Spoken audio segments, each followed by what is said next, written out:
Nope, I'm behind a thing. Hello! We're unmuted, everything's good. Hello. Welcome. You didn't say Where anything be when you popped everybody? in the Discord, Mars. So I was like, Oh, I was like waiting. I sniffled. I thought you heard that. I did not hear that. There you go, Joel and Jim, right on time. Guys, I'm happy to Amazing. say that there has been minimal Everything is coughing too loud. today, so that's been Good. very nice. I gotta admit. That Hi, is amazing. very good. Hopefully your stomach is feeling better. I'm Yes, so sorry you indeed. felt so crummy. I gotta change something. Hello, Jawline Jim. Welcome, welcome. I just There we made some go. orange honey tea. I'm getting a tea livery very soon. Ooh, very nice, very nice. In exchange for I made homemade corn chips. Ooh. They're so much cheaper, and apparently Dylan likes them better than the store-bought ones, but like the store-bought that's ones fair. for like a bag was like $7. It was like $6.99 for like the really ones that we fuck really that. like. That's ridiculous. I mean, a lot of chips are that expensive now, though. Like that's not even like I got like fancy chips. You know what I'm saying? Well, I did get fancier chips. I'm still talking like bags of chips are like $5-6. Like it's a lot of money for chips. See, I guess I'm just like at this point, I shop primarily at like the warehouse stores. So there's always like a buy two with our chip bundle for $6 or something like that. So I do not process the regular store price anymore. Yeah, for us, we get so little from. We buy in bulk. Like a store like that, like Sam's or BJ's or Costco, we just don't buy enough, and it turns out milk is cheaper to not get there. Okay, I used to make a point to go because I thought, like, I like the organic milk. You can tell the difference, and it lasts a lot longer.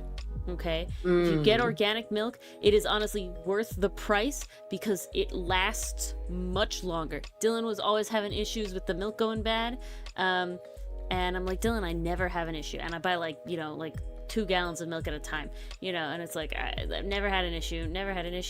I'm like, why are you having issues all the time? He's like, yeah, I bought this milk like a week ago. Turns out, yeah, that's the store, Mason. You don't have BJ's in Jersey? I feel like there's a BJ's in Jersey, but BJ's is like that's the thing. Not the reverse of Costco. It's the competitor to Costco. That's the word I want. Not very long at all. The milk is going bad in like a week. And I was like, what the hell are you doing to your milk? And it turns out, I gotta admit, my milk does not do that. Well, but you're talking about lactate milk. Yes. So that's separate. That's the only kind I can drink. That's a separate thing that I can get into in a second. But the non-organic milk, okay, now I'm not saying it's inorganic, but like the not organically labeled milk, right? Just goes bad faster. Like the expiration date is shorter, just like everything, it just goes bad faster. You get that organic milk, that's a fucking like month out or more. That's like, unfortunately, Jim, 2 Mars milk is poison, so we gotta like it sadly is. I gotta have the lactate. It's very sweet. I don't mind it. The reason it is very sweet, but it's not terrible. The reason that lactate doesn't go bad like that is because the main thing that makes milk go bad is the bacteria eats the lactose, and it gives you the sour flavor. Problem solved. So you've like circumvented that a little bit. If there's no lactose. Exactly. So you've kind of circumvented that a little bit.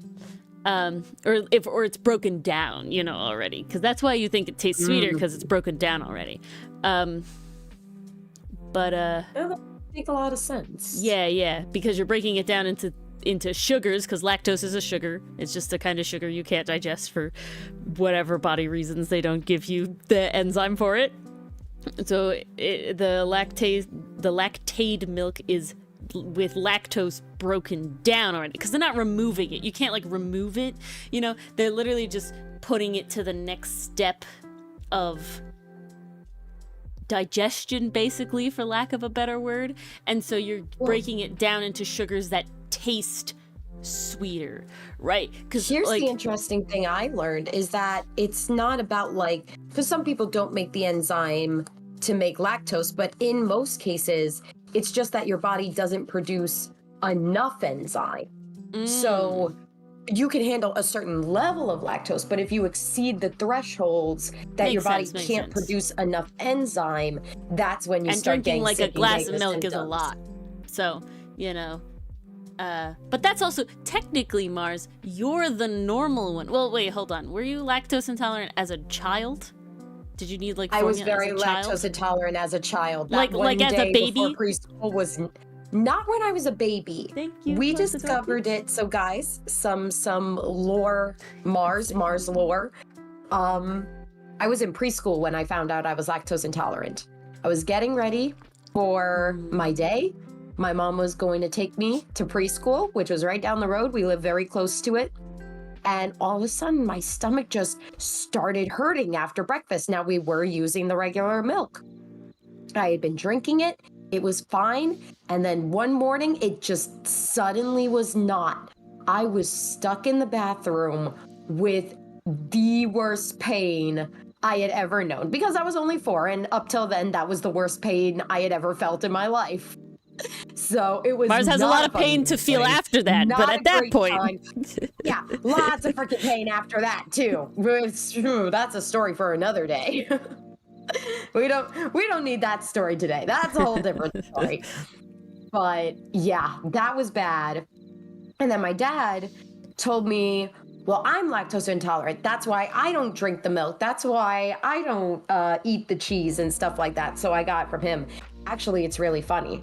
So my dad, he actually just had his birthday a couple days ago, but he grew up during the time period where, you know, allergies, mental health, anything to do with that. That's you being weak. Just a suggestion. Yeah, that was just you being weak. Like, oh, you're lactose intolerant. No, you just think you're lactose intolerant. Drink your milk. No, you just don't like milk. So, you're making it up.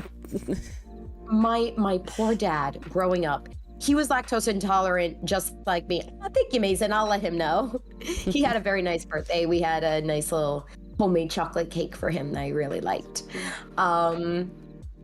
But yeah, he was lactose intolerant since he was a child. Jim.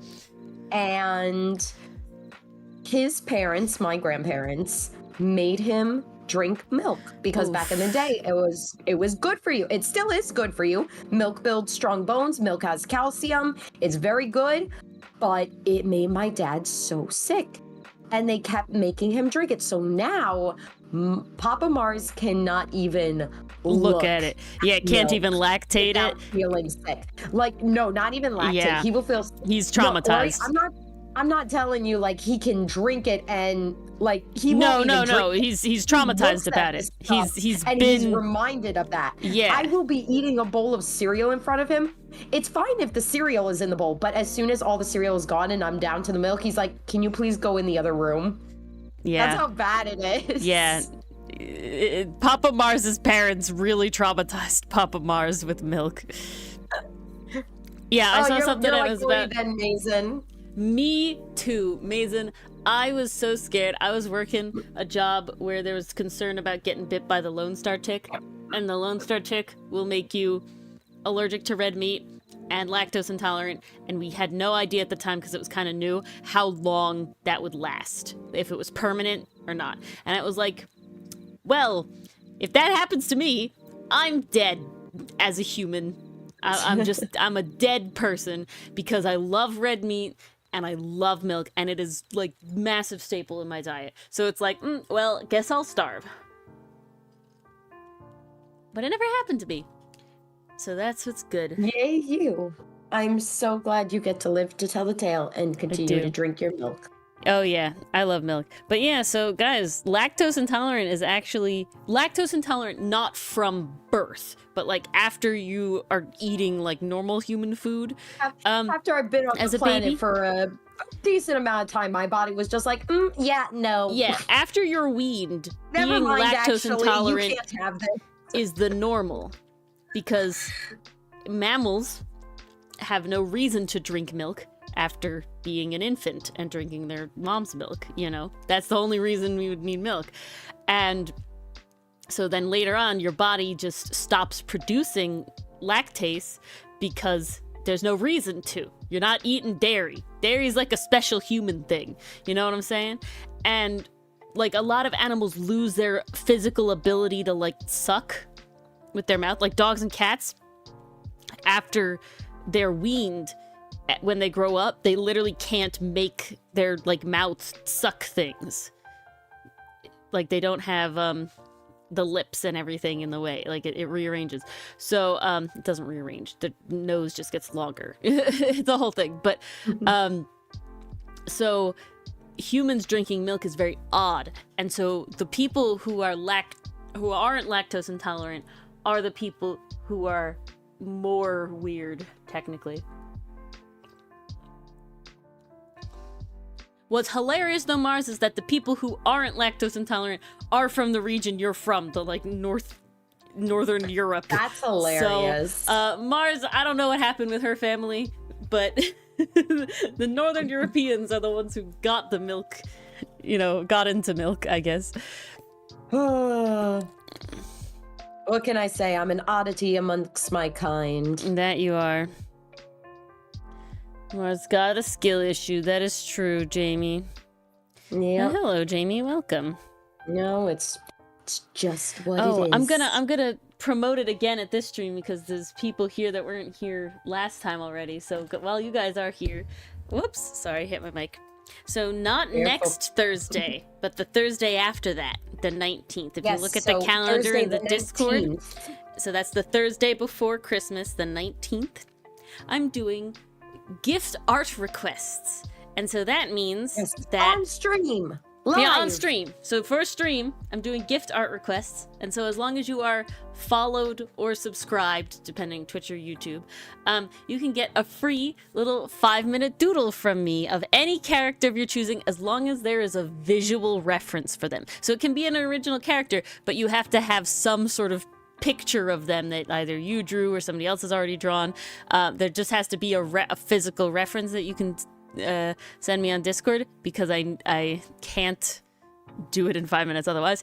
And if you are if you are a YouTube member or a Ko-fi member, or were a Ko-fi member up until the time when I was like canceled because I'm not, like, the Ko-fi's on hiatus,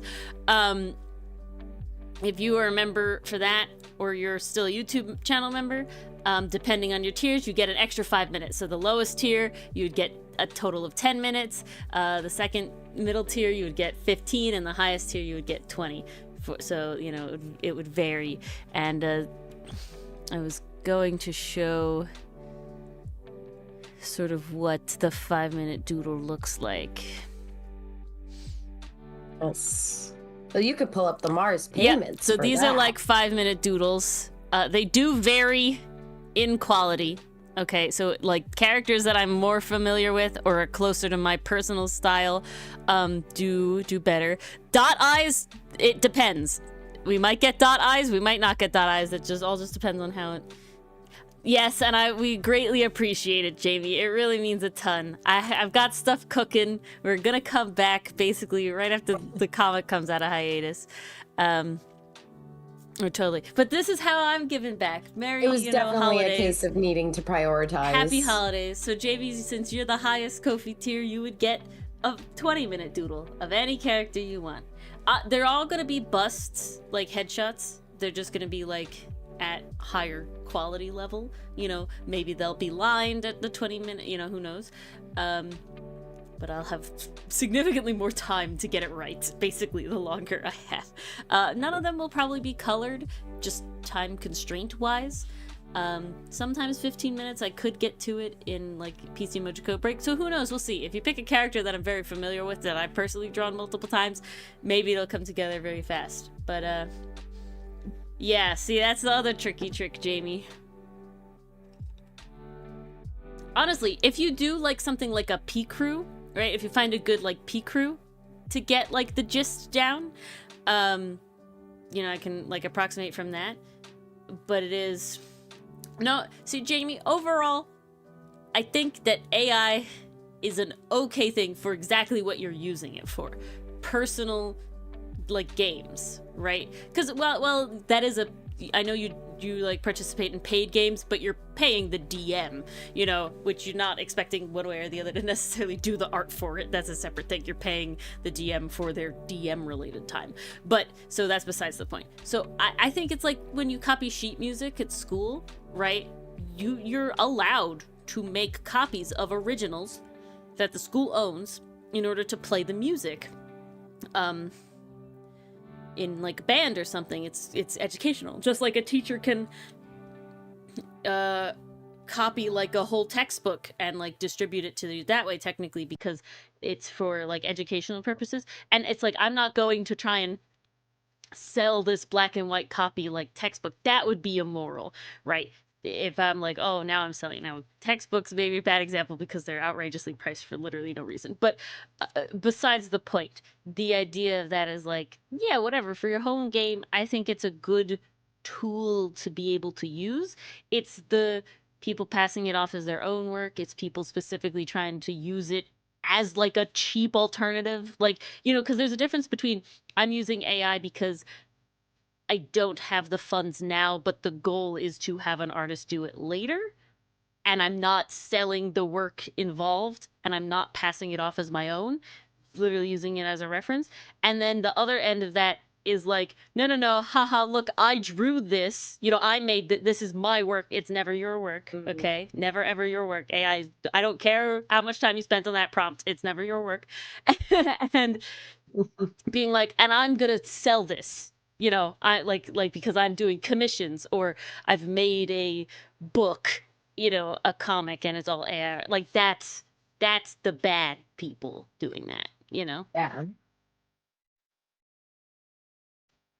It just because so many people do bad things with it that you sort of have to make this hard line of like no AI at the server. You gotta set a standard. Because even if there is the no AI rule in the server, people still have come in our server.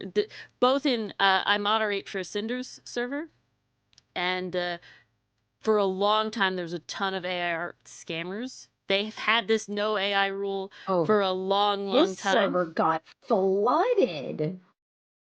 Yeah, it's died down a lot But it since. was getting But there was a crazy. big period of time where it was people doing that, and again, there's a rule in it, so we were banning everybody. But it's just like, but it's like also the AI art allows you to do a scam, and people are doing the scams. Like, you know, there's something wrong there. You know what I'm saying? There's something a problem there. 100%. Yeah, and I think that's fine as well. And whether the DM is paid or not, because the point is, my point with that, Jamie, is you're not paying the DM. Like the DM is not charging you more because they have these special visual aids that they created themselves, right? If that was like a selling point, that'd be terrible. But if it's like, no, I'm a DM and I'm equally the equivalent of using random images off the internet that actual artists did is me generating them just so they're a little more specific, is like, yeah, exactly. And they never pass it off to be their own or not as AI, you know, exactly. And that's like the morality of it, right? And it's like, I don't think AI art should ever be allowed to be copyrighted in any way, you know? Because if, unfortunately, we're past the point where they can't, I don't think we're ever going to get a level where there's general AI that isn't working off stolen art. It's just, nah, we're too far deep. We're too far in. But because of that, it should never be allowed to be copyrighted. And I think that is a valid sort of middle ground, right? Like, sadly, we've passed the point of no return, I think, on one end. But, you know, in a perfect world, it would be, you know, only licensed art that was used to train it. But since we're kind of past that point, the next best thing is no copyright. Yeah, see, I think it would be very cool to, in theory, have an AI like that is specifically public domain, but that would be like a quote-unquote novel thing if anyone ended up doing that. I don't think that these other ones are going to get taken down. However, high chance they go really bankrupt because it's not profitable. and it still isn't profitable. And even the people like paying for Midjourney are not making back the amount of money that they spend on the program itself and the like servers and everything on it and like everybody involved. So both the Ouroboros of now that the internet is flooded with AI, it's generating off of itself, and the other side of that, like, they're gonna go bankrupt. It's gonna bust at some point. There's no way. There's no way. Because it's one of those things that will get more expensive. Like, you know how, like, Uber was, like, dirt cheap and then it got super expensive? Or, like, Netflix was super cheap and then it got, like, expensive. And then it skyrocketed. Because it's trying to be profitable. Because it's not. And that's the whole thing. But, my brain just died. Unlike those services that I feel that people are much more willing to spend this extra, like this more expensive money on. Like, I feel like Uber is like a taxi, and you know, if they're just as equally cheap as taxis, like, you know, not even better. Or like, yeah, exactly, Mason, exactly. You know, but like, what would you do with Netflix? You know, you lose out on a lot of content. You know what I'm saying? Because sometimes you can't arg your way through everything. If I'm being honest, I'm only good at that for like animated content. The second it's like live action, I find it a lot harder to do, you know? So if that's what somebody's into, whatever. But point being is that I feel more people are more willing to accept those higher prices. I can't imagine a significant amount of people being like, yes, I will pay $20 a month for Midjourney or whatever it'll be. You know, right? Like, I can't imagine that being a thing that enough people would do. Because it's like a side thing. You know what I'm saying? Very few people are making money off of it, right? It's just like a side grift scam. Yeah, not that I could think of. Yeah. It's just a side grift scam, and it makes no sense. No sense at all. It'd be a great way to rip off Disney. Most Disney stuff isn't public domain, because they did that was something that people were talking about, was feeding the AI Disney stuff, so Disney would go after them with a copyright strike. Which I don't know if that ever panned out. It's one of those things where you just try, you know? That would be good, though. We're just little folk. We try to beat the system in any way we can. Yep.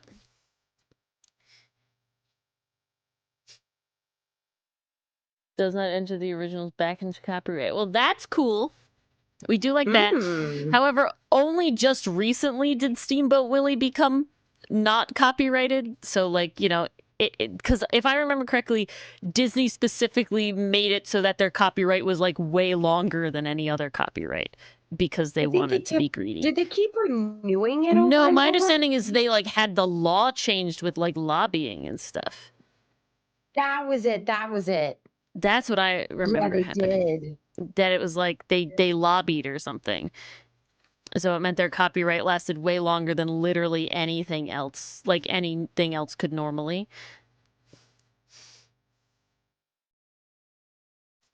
Oh, Disney. Yes. What are we gonna do with you? I thought Steamboat Willie as a character entered the public domain? Because something just happened with Steamboat Willie, didn't it? Steamboat Willie, public domain. Oh, yeah. Memes. Yeah, the cartoon. January 1st of this year. Yeah. It means the original Mickey Mouse, Minnie Mouse, and Peg Leg Pete from the 1928 cartoon are free from copyright. So I think it's their character designs. Like, I don't think anyone can, like... the original Mickey, like OG Mickey. Steamboat Willie Mickey. But, yeah. But to my understanding, it means that people can use the character in whatever way they want. You can't, like, take the animation and, like, stream it somewhere, you know? Yeah, I think you're right. Yeah, 'Cause it copyright is just just 7 years. designs. Yeah, but for like Disney, they like made it longer or something. It was like a whole thing. 95 years. That's wild, Mason. And to think that's such a classic now. Yeah, 95 years? Yeah, because I remember, like, the whole Disney thing was specifically like, yeah, no, they made it longer. Yep. I think The Great Gatsby entered public domain before this did. Oh, yeah. Because I remember all the memes about that coming out. Yeah, that makes sense. Getting around it, Jamie. Getting around it, whatever way you can.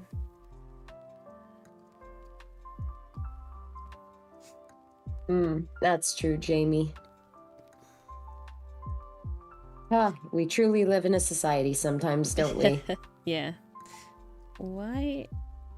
But, Ori, what are we doing tonight? Who are these lovely, lovely figures? Well, I'll ask you, Mars, if you could guess in 1 second. But basically, the CritBit videos I watched today were about choosing colors.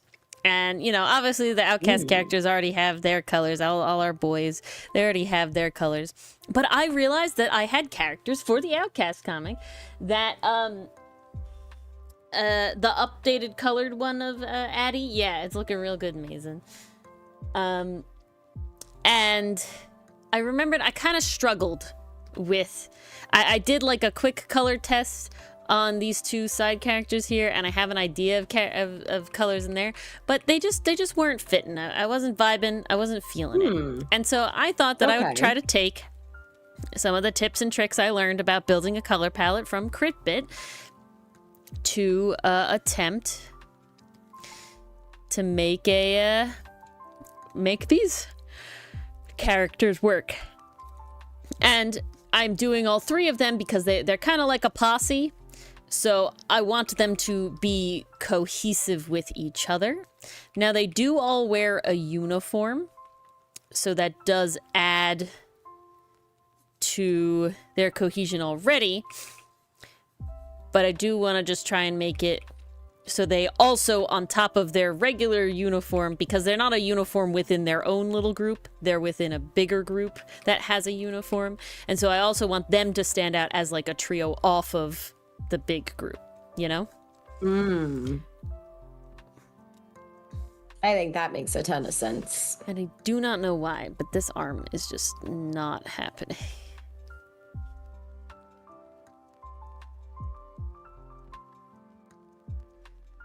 It's very annoying. I finally got the pose for the character in pink. Because that was a struggle. Well, but I like how he's come out. I could try to guess these characters. Yeah, guess the characters. Okay, from right to left, I want to say...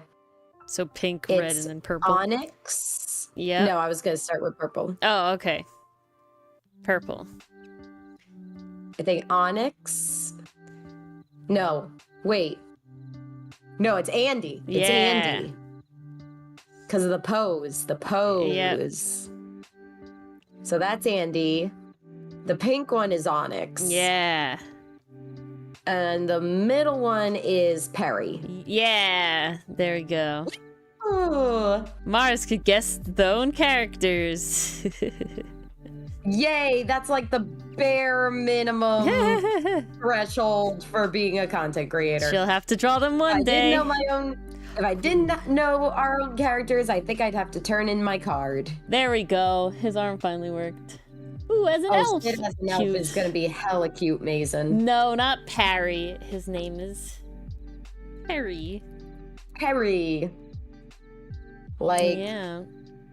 Peregrine. Well, I did not spell that right. No. I definitely did not spell that right. You did not. But that's okay. I'll forgive you anyway. Would you believe me if I said autocorrect got it on the phone? Got it wrong? Yeah, very wrong. No, I would not believe you that was autocorrect.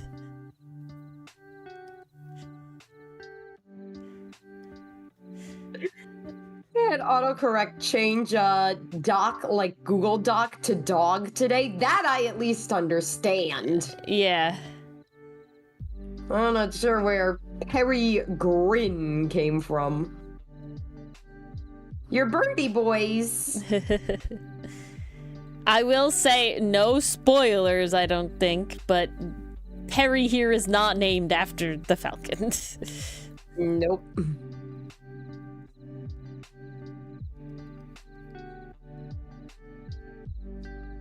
But he is just as vicious as one. If not more so. Okay, there we go. So. Liking his vibes now. Gotta make him chonk. I saw like a thing and they were like drawing their two characters, which were like, you know, love interests or a ship or whatever. And they were drawing like the reference for them, so it's their OCs.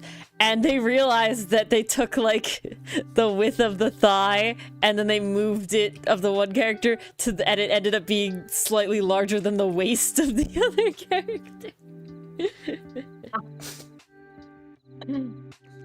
Oh man. I promise, Jamie, there are other bird characters to come eventually.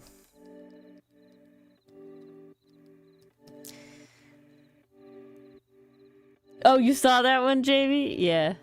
That's what I'm thinking. Honestly, that's kind of happened here.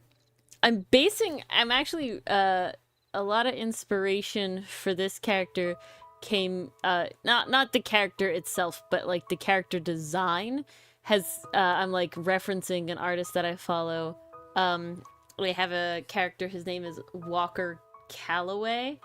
And he's like big in like as like a giant in size as well. This guy is not a giant in size, but he's got like the similar body type that I'm kind of going for. Now I'm not going nearly as ripped looking as this, but definitely like the general vibes I'm trying to get here. It's like close enough, you know? Yeah, so that's some inspiration we're going off.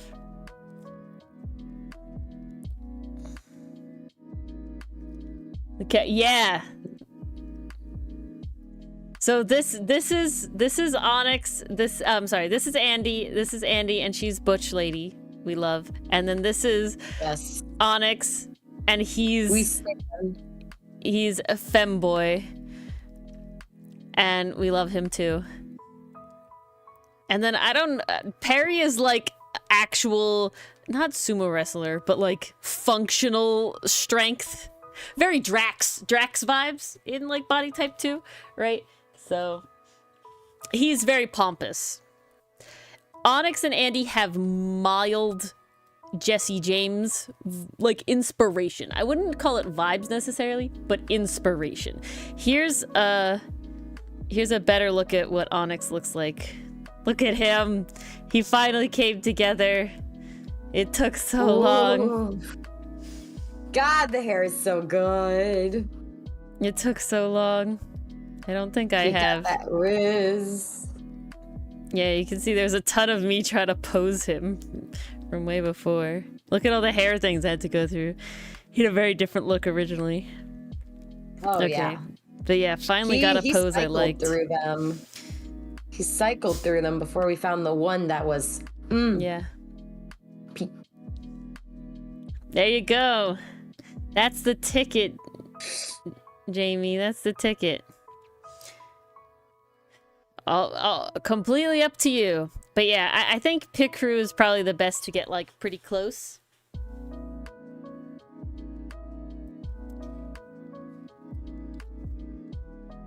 Pit Crew probably gets you the closest. Unless you have like, you could make them in like Baldur's Gate or something, you know? That's always an option. Nothing wrong with that. Any character generator, really. Okay, let's give you your hair, sir. Yes. I'm not sure what I want their like main colors to be. If they're gonna get main colors, or they're all just gonna be kind of Perrin's color invariants. If they'll all just kind of share it. Yeah, not fully share, but like, you know, be analogous, I guess would be the word.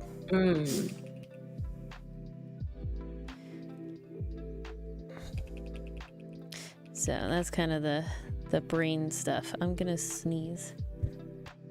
Oh. Don't die. I sneezed. Okay. You muted yourself, right? Because that was the most quiet sneeze No, I've ever heard. I muted myself. My mic has the ability to mute on the mic itself. So look at that, guys. Ori doesn't need to bombard you with her sounds, whereas I just like, yeah, Markus just makes all the noise. If I feel like crap, you're gonna know about it, damn it. Yeah, really. You're gonna hear her hack and die. And then chew.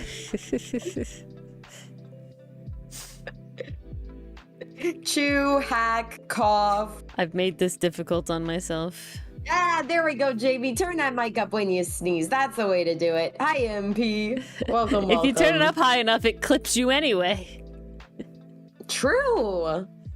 That's the true secret. See, that's just what I'm trying to do, guys. I'm trying to be so loud that the mic just clips me and I don't have to do the extra work. Yeah, don't recommend. Oh, everyone's a critic. Oh, yeah. Very much so. But thankfully, I am so fucking ready for anime day on Saturday. Yes. I will have Doggo, but she should be okay. Oh, that's okay. I like Doggo. Yes. Hopefully she'll chill. I never got a problem with Doggo. Hopefully she'll chill. Like, Kako might get jealous, but I went out shopping tonight, guys, because I had some free time after work, and I ended up in the pet section, and oh god, she has so many toys that she doesn't use, but those catnip baubles and like kick toys, they're just too darn cute. I had to get her at least one. Yeah, you can't walk into a pet store, not get your pet something. Maybe 5. Oh, Merry Christmas, Misty. Oopsies. It's the dream, Jamie. Hopefully you play with these instead of all the other toys you ignore. That was your self-care for the week. It's my self-care was caring for my cat. Thank you. Yeah, exactly. She's my baby. I will. Oh, actually, her gotcha day is coming up. Ooh. December 8th was when we met her in the shelter. December 20th was when we took her home. That was the first day we brought her home. Wow. Look at that. So, yeah. Can't believe we'll have had her for 4 years. Holy crap. That's nuts. Yep. See, Riley's is like technically, we call it her birthday, but it's technically her gotcha day, but it's not the day we gotcha'd her. It's the day my cousin, who we got her from, got her. And it just happened to be my birthday. So we're like, yep, sounds good. We keep. All right. Now let me look up the outfit reference I showed Mars.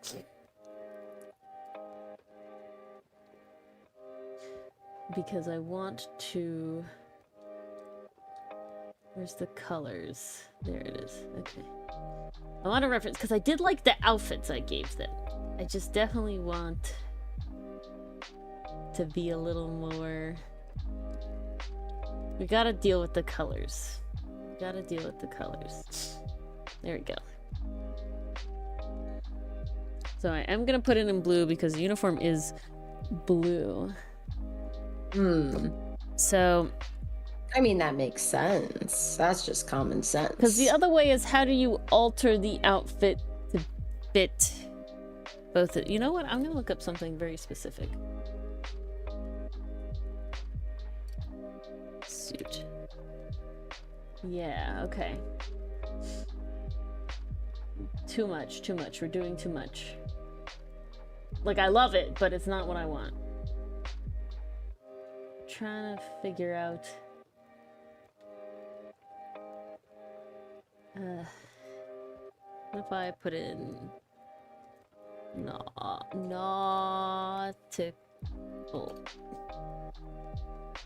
Oh, they have hats. Okay, very interesting.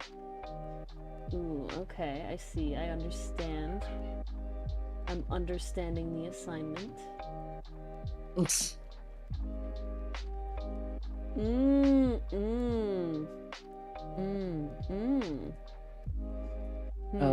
Oh. The collar is the very important part. Okay. We have a couple ways to go. We have the way I went before. Remember, the whole thing is like, it's gotta be enough where I'm happy and not too much where I'm gonna die when I have to draw it in the comic over and over again. Yes, we don't want Ori to die. That's the secret. So I really like this collar. It's what I gave before. It just gives very nautical vibes. Having the stripe. We stand. Now the question is there a little tie or not? And is there a collar under here or not? Because in the original, all very vital questions. I think they had a collar, but it was buttoned up where Andy's was open. Because they have to juxtapose each other. Because the other thing I did see was instead of the bow being down there, having like a bow over the thing. Yeah, I do like that. Okay. I like that silhouette. We're good there. Now it's the sleeves. Oh god, that is not what I wanted to do. Uh-oh. That didn't sound good. I just clicked the button I didn't need to click. He's got the Momo bow. See, they do have like a thing in here, but yeah, I like the bow. I feel like the bow fits. I think that the sleeves need to be short. It's definitely giving nautical. That's what I want. I definitely want nautical. I could see the nautical influence coming through. I think the sleeves need to be short, and I think cinched is good. What do we think? I think I'm liking... Ooh, cinched could be fun. That silhouette. Because that's what I gave him before. I will admit, I'm seeing a lot of cute High Earth Defense Club in here. That's good. I want him to be very femme. So if that's what you're leaning towards, I'd say you're on the right track. The goal is to have an outfit that is pretty femme for him, but somehow still mask for her without being identical. Like, we're probably going to have the bow go away or be different. You know, we're probably going to have the sleeves be different. This is probably the most challenging one Ori has ever done, you guys. I just have a very specific goal in mind. So then I had in the original idea like a belt. Let's look at my references again. They don't have belts. But I feel like we're talking like...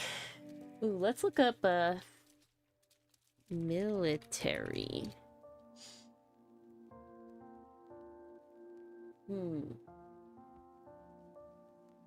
Definitely much more, you know, straps and stuff in the military. I also think they have, like, double-breasted stuff on. I'm specifically looking up, like, Ougi, O-U-G-I, which is, like, the Prince Lolita style.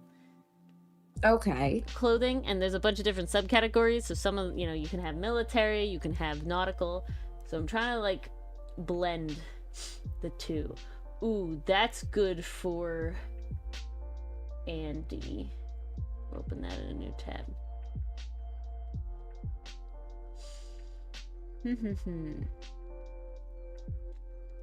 That's also a good idea for Andy. I know lots of good ideas for Andy. Okay, there's something that we're talking about. Yeah, I like having the belt. So these guys in the Navy or something? Is it spoilers? I don't even know. Mars? Would it be spoilers to confirm or deny? I'm sorry, I was typing. I got lost in type land. Jamie says, so are these guys in the Navy or something? Yeah, we could say that. I think it's pretty obvious. Yeah, they are in the Navy. Because once you finish designing the uniforms, like... That is very true. It's gonna be obvious. That is very true. I don't think there's any hiding that. Nor is it really a spoiler. Because come on, guys. We got the Outcast gang. We got the Girl Pirates gang. We had to flesh out the army a little bit. The Navy. We had to flesh out the army a little bit. Not the army, the Navy specifically. Hello, Pastry Puff. Hey, Pastry. Welcome, How you been? Oh, I'm glad you liked the design. Pastry Puff. Ori had a brain blast the other day regarding link click, and it scarred me. Okay. I want to say it. So I know you want to say it. That's why I did the lead-in. I was listening to music in my car, and it was on, like, it wasn't on shuffle, but it was just like on, assume what I like sort of thing. And I like Fall Out Boy, and it just decided to put me down like a little nostalgia Fall Out Boy path, and it played Immortals. And like, I like them. I've listened to Immortals a lot. I like Immortals. It's a good song. And I'm listening to the song, and I'm like, oh no, this is a really good Link animatic song. All the lyrics fit too well, like way too well, and I'm just like, wow, let's teleport me back to, like, I don't even know when that song came out. 2010s? Is it 2010s? It came out the same time Big Hero 6 came out, because that was the song for Big Hero 6. I think it is 2010s, so, but like, oh. So if you haven't heard Immortals by Fall Out Boy, or you haven't heard it in a while, listen to it and think about Link Click, because Mars, I don't know if Mars has been listening to it a lot or not, but Mars, I said that to Mars and Mars was like, oh, you're so right though. I fell on the floor. I threw myself on the floor and just stared into space, because I got her. 1 ow, 2 ow, 3 shit. Well, Jamie, 4 you're missing out. You're missing out on some good boys too. You're missing out on some really Did I draw good in boys. this one? Look at this boy. He's lovely. You did draw him. Look at the boy. Look at him. It's good stuff. And I no longer have to pause to think about saying his name. Yeah, there you go. He is kind of hot. He's very hot. I don't know if you know who Sayu or Alejandro Saab is either, but he voices him, and it's top tier shit. He does a phenomenal job. Jamie, Beautiful. If you do watch it, watch the English dub. Yes, watch the English dub. It also has Zeno Please. Robinson as Lu Guang. Yes. Oh, so he Hunter does from an Owl incredible House. job. Hunter from Owl House. I think he was also in Craig of the Jamie. Creek. Yes. I never I'm really pretty watched sure that Zeno one. Robinson was Jamie in Craig also, of the Creek. Sayu just was part of a singing cover collab of what was it? What's it called? What's that song? What's the name of that song? Robinson is in Miraculous. Oh, is who? Adrian's best friend. Nino, the kid. Damn. What's Yeah. Link Click? Link Click is a donghua. That's what we learned. So it's a Chinese animated show, which is really good, and it will rip your heart out. And season 3 is coming out soon. When is it? Right? They still haven't said when. Oh, they but haven't we know released the on the date. way. Okay. They're like gearing up though. Pastry Puff though. They're Speaking gearing up of with the merch, and I gotta say, other songs that fit the media we love very well. Look up The Death of Me. It's called Death of Me by Connor Kaufman. That's Kaufman with a K. Kauffman. And so Death of Me. And I was listening to, and I'd been listening to his songs for like a little bit now, and I was just listening to the other day, and I was like, this is a really good animatic about trials and tribulations with Phoenix and Dahlia. Study of Vanitas. Who was he in Study of Vanitas? Zena Robinson was Vanitas. Oh, we watched the sub though because Tanjiro was Vanitas. Well, now I'm gonna have to go and rewatch it because he's Vanitas and Noe is Stephen Fu. Oh. Yeah. Damn. Did You Know is the song that Sayu covered with Thomas Sanders, Caleb Hiles, Caleb Hiles. Anapatsu. It was like a dream collaboration. Beautiful collab. Thomas sounds great. Sayu is Adam, and it's fucking identical. It's uncanny. Like if you didn't know that literally what's his identical. Name? Beetlejuice did. Can we play it, Ori? No, we're gonna get copyrighted. Oh, really? I think so, yeah. They always get it. Damn, okay. It's always annoying. It's not the biggest deal, it's just annoying. But you could go watch it. And it's also a long song. But if you didn't know that Beetlejuice, I'm blanking on the actual guy's name, voiced Adam, you would have thought Sayu voiced Adam because it's fucking identical. It's like I'm like waiting. I'm like, who's Sayu in this? Like, I wondered who. And then he like comes out. I was like, fuck, damn. All right, everyone in the comments is like, so glad Sayu sang as Adam. Where's the Hell is Forever cover? Sayu, we've been waiting.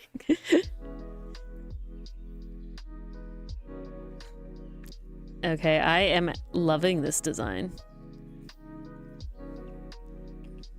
Okay, I don't want it to be too skirt-like, but I definitely want it to give long coat vibes, I guess.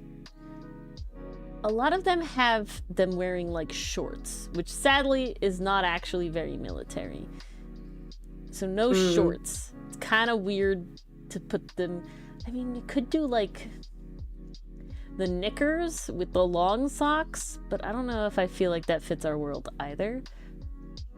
It's just a very specific silhouette that I'm not sure is the vibe I wish to go for here. Not on the humans, you know?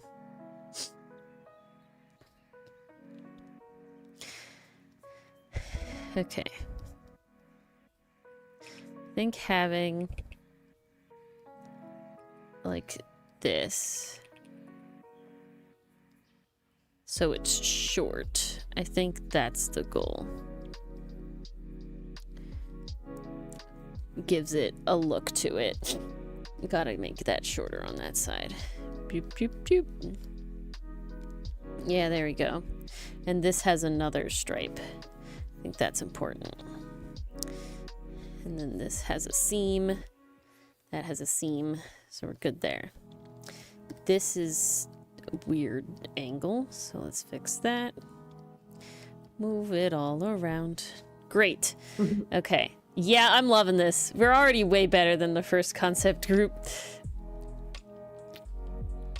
So then, Everett has boots, which I do like, and I do want that to be sort of the through line throughout. So I think because I feel like military, you know, I was pushing waders in Everett's original concept design for the Navy thing, because I really like waders.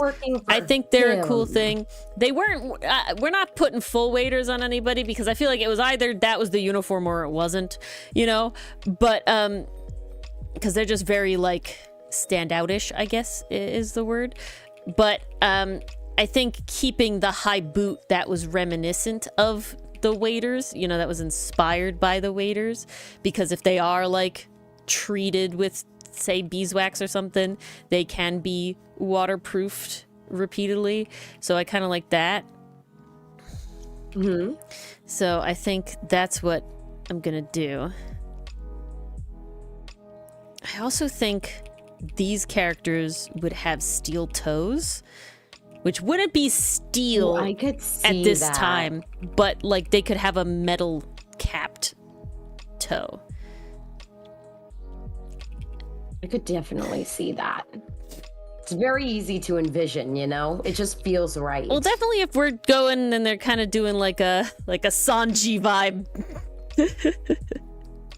Imagine the damage, you know?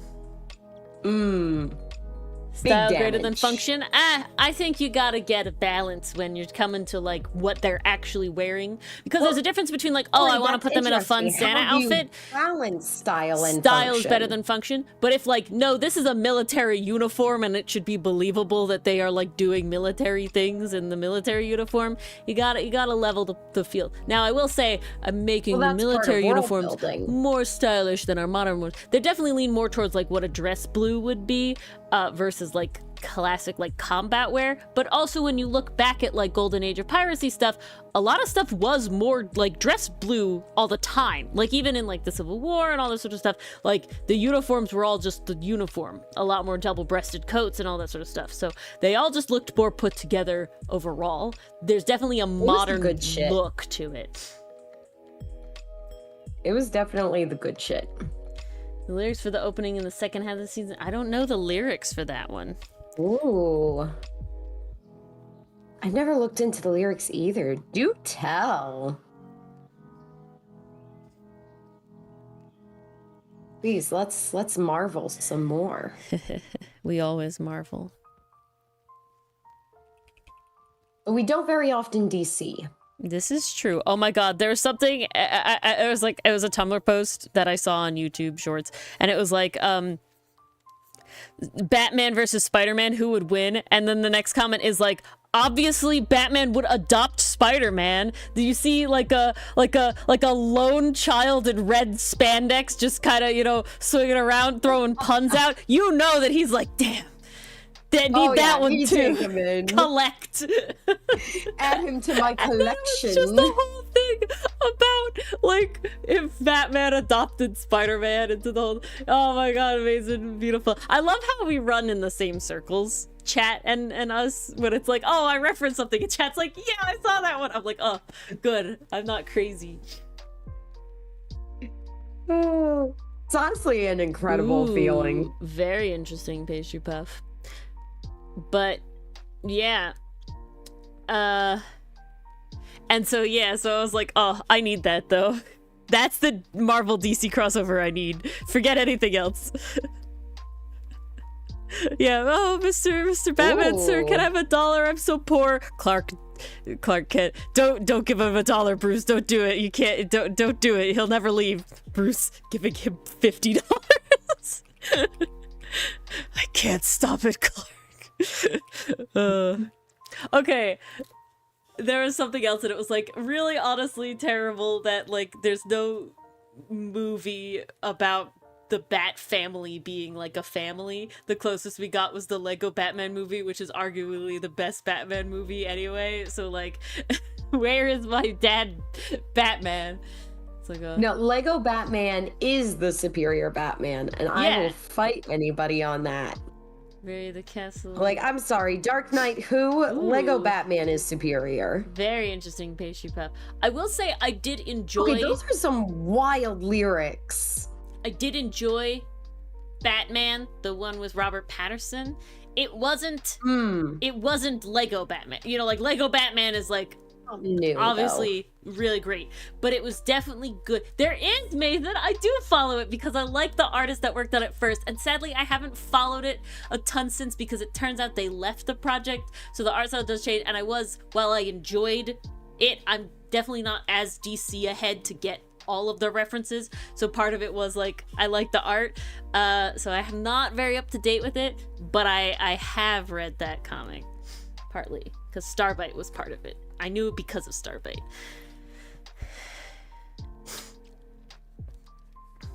But yeah.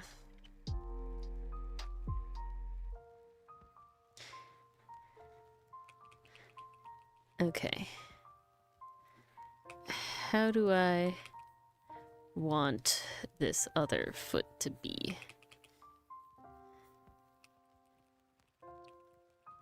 I think towing it is the way to do it. I feel like that fits the vibe. Because I like the idea of them being like, ooh, I'm off balance. And I was like, oh, no, they're not.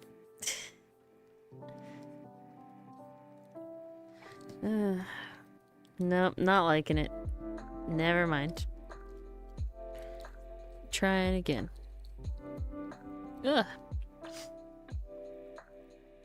Sometimes I like realize how many like webtoons and stuff I read. It's very. You ever realize that like you're in like a space that like the average person isn't in, and you're just, wow, this is so normal to me, and then you're just like, oh yeah, not everybody like knows webcomics and reads webcomics or something, you know, like it's like, this is kind of like then you realize, oh, this is kind of niche. Yeah, and it's like, it doesn't feel niche because I surround myself with people who also with consume, but it's just like, all this stuff. Same with like Ace characters. Apparently I just end up with a lot of characters like of things, media that I follow that are Ace. They just, you know, there's some sort of magnetism. I bet everyone can relate. A lot of creators. Yes. Just a lot of people in general. Hello, Rimu. Is this rando? I feel like it's rando. I think this one's rando. One of you was, But I think the not, blue hello, Remy Rimu. was not rando. They have a Discord. And if it is, hello, rando. But, you are, oh. Oh, you're rando? Okay. This is, my head hurts. I'll never know if it's rando. You switch accounts, really? You're yellow and Remy right now. That's all I could do. Honestly, now I kind of think of you as thing 1 and thing 2, but now it's rando 1 and rando 2. Yeah, Remy and Remu. There we go. Perfect. But I blanked out on what I was saying.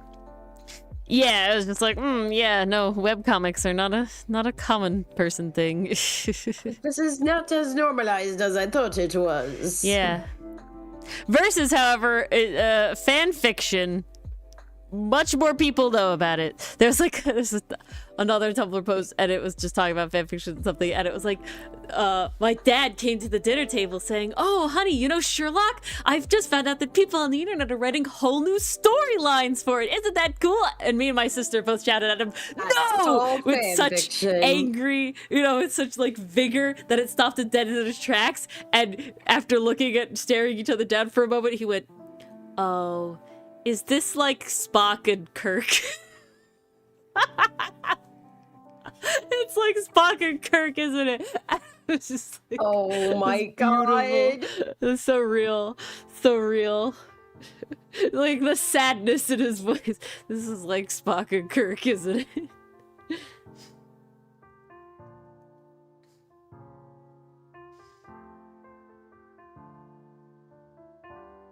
Ah. Oh, wow. Damn, that's a lot of detail. Ooh, that's great. You gotta give Trigger credit. They really pay attention. They really, really did.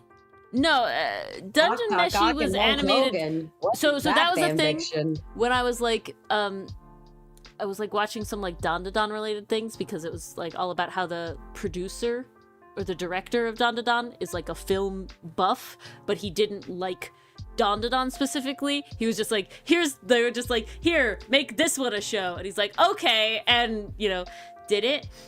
And, oh, there's a lore drop, Mason. Oh, Melvin's ace. Nice.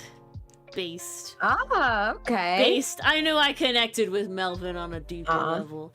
But, it looks very cute. What was I saying? My brain just died. Where was I going with this? Oh shit. I've completely lost that thread. Oh, and so it was like the director of Dandadan was again not like a Dandadan fan, just a like cinema mega fan, film buff. Right? Yeah, a mega film buff. And thus has made a really cinematic show because he's like taking all of this stuff from live action cinema and everything, versus the person who directed Dungeon Meshi loves Dungeon Meshi. So that was like an interesting. That it was like the person who doing Dungeon Meshi is doing it because they love really Dungeon Meshi specifically, of them. and wanted it to be, you know, brought to the masses, right? So very interesting sort of thing there.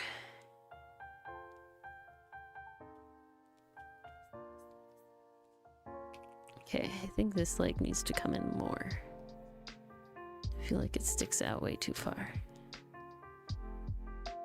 Yeah, that seems better. Okay. Because after I get this down, I am going to go in with a sketchy lines. Because then we can finally do color. I know you've all been dying and waiting. I'm sorry.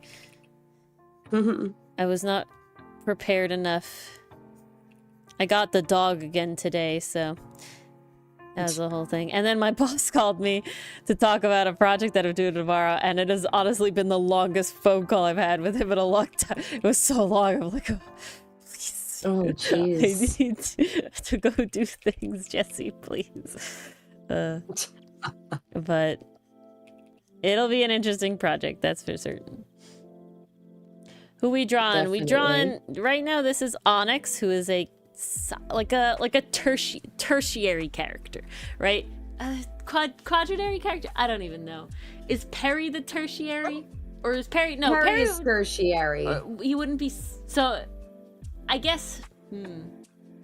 Are we saying that only Hotsun and Milano are primary characters, and then Avrit's also the primary character, and then I would say so. But so that would put Perry and Saiga as secondary characters with the rest of our boys, with Ferrix and Avrit, Ferrix and Aster and Sinet. So if they're secondary, Perry would be tertiary. No, Perry is secondary. These guys are... Perry is secondary? Because if Avrit's primary, we're putting his next two down to tertiary. Oh, you're right. Yeah. Yeah. So Perry is... secondary. Yeah. This guy. So we have these three. Honestly, none of them are short stacks, but they're definitely shorter, on the shorter side, because Avrit's taller than them. So that means Milano's pretty tall, and Aster fucking towers. But that doesn't stop them from kicking a lot of ass, Jesus Christ. They kick so much ass. They kick so much ass. Feral ass kicking. Hella feral ass kicking. Can't stop, won't stop. Perry's in the middle. Onyx is, this is Onyx, and Andy was the purple one on the side.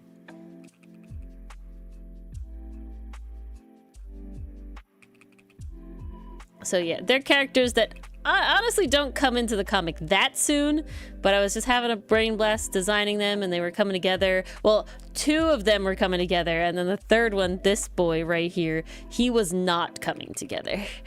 But I was like, he has to come together. Was fighting Ori for the longest Twink is time. my like main thing. Why can't I do it? And this particular Twink was fighting you. He was fighting me. But then I got it.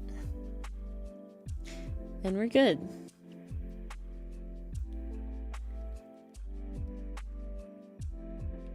And then we survived. That we did. And now we have a brand new character. Yes. They're coming, Mason. I'm sorry. They're later, but they're gonna be good too.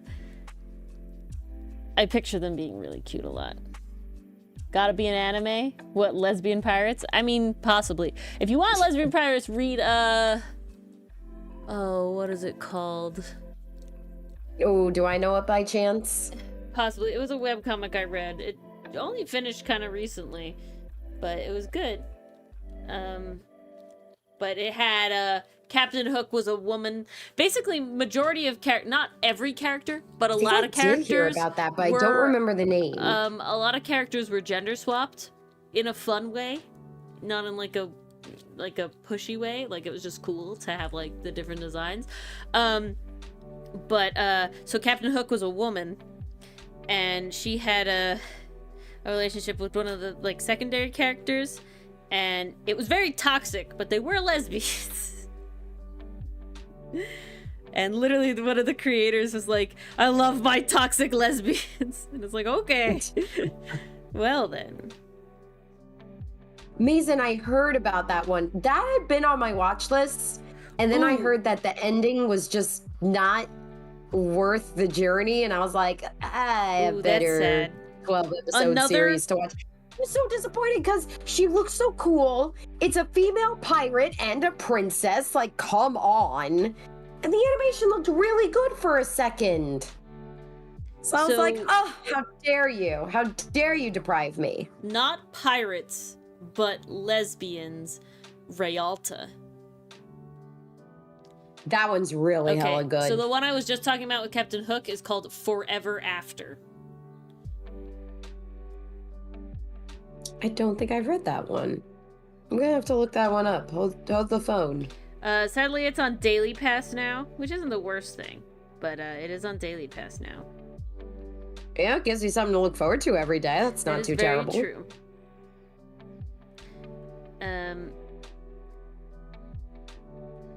But yeah, I really like it because they change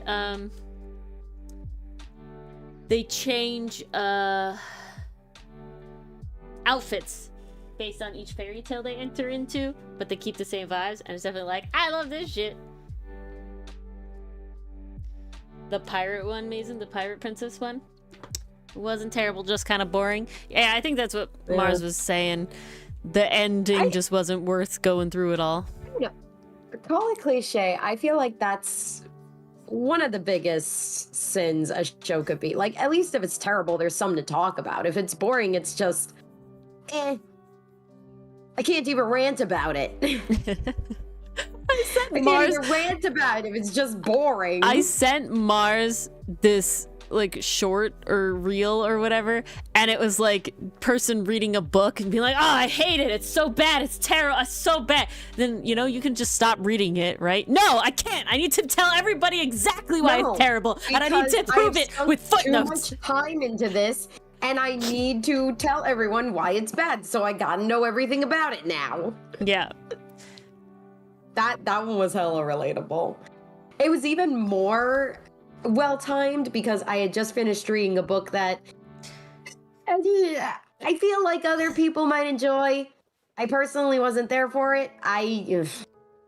Guys, I'm not a romance hater. I'm really not, okay? If it's done right, if it's interesting, if I like the characters, if they're nice characters, it's great. But oh my god, the romance in this book was so bad.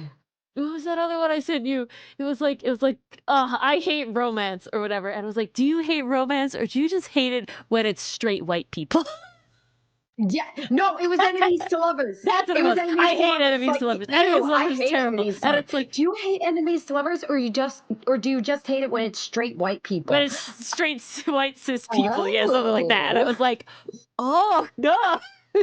One of the comments I found under that reel was absolutely brilliant. This one person commented, if I want to watch straight enemies to lovers, I would just go downstairs and watch my parents. Damn. I was like, damn. Somebody called it. Somebody was having a time.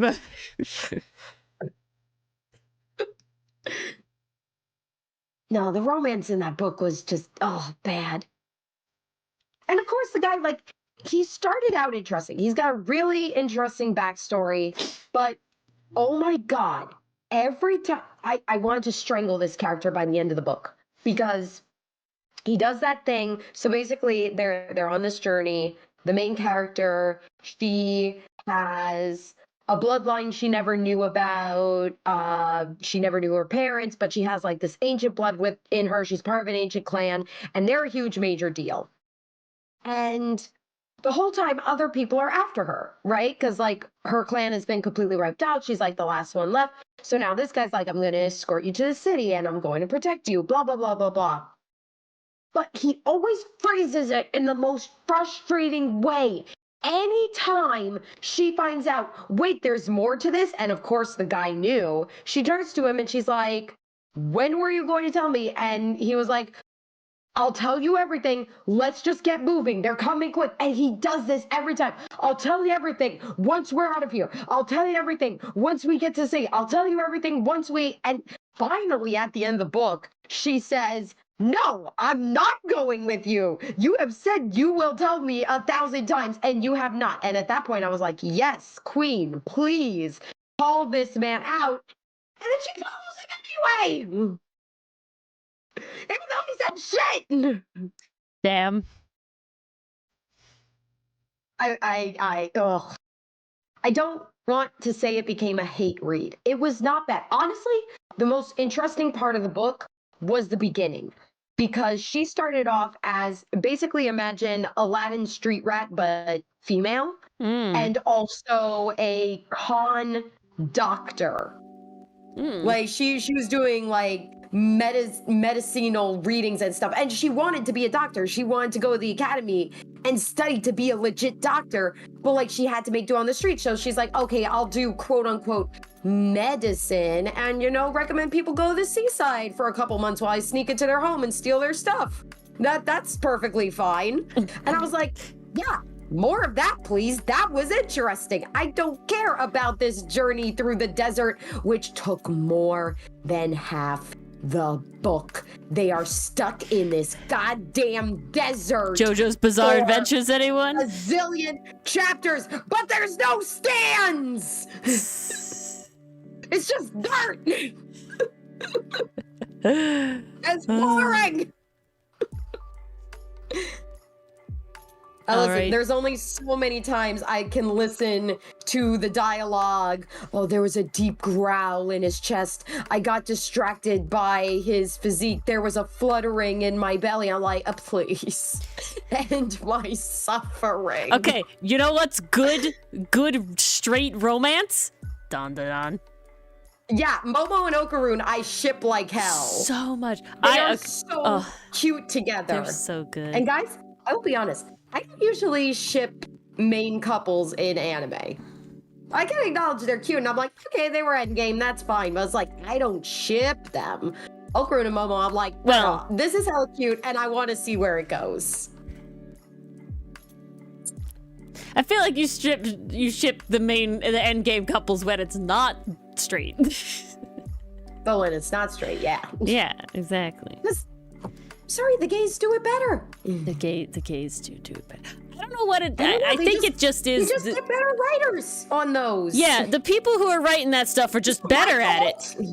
You know, and the people who are writing the straight stuff, it's harder to find the good. Twilight Out of Focus had a really passionate writer that cared about its characters and actually chose to explore their in-depth personalities and how they would impact each other and grow subsequently because of their interactions. That's not my fault.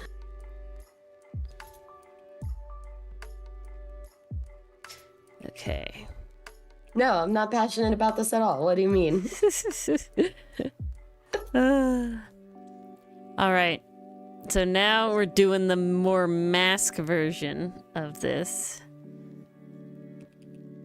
Yeah, these guys really are the James and Jesse of our series, aren't they? Yeah, but they don't have necessarily the same, like, personality vibes as Jesse and James, but, like, they're definitely Jesse James inspired.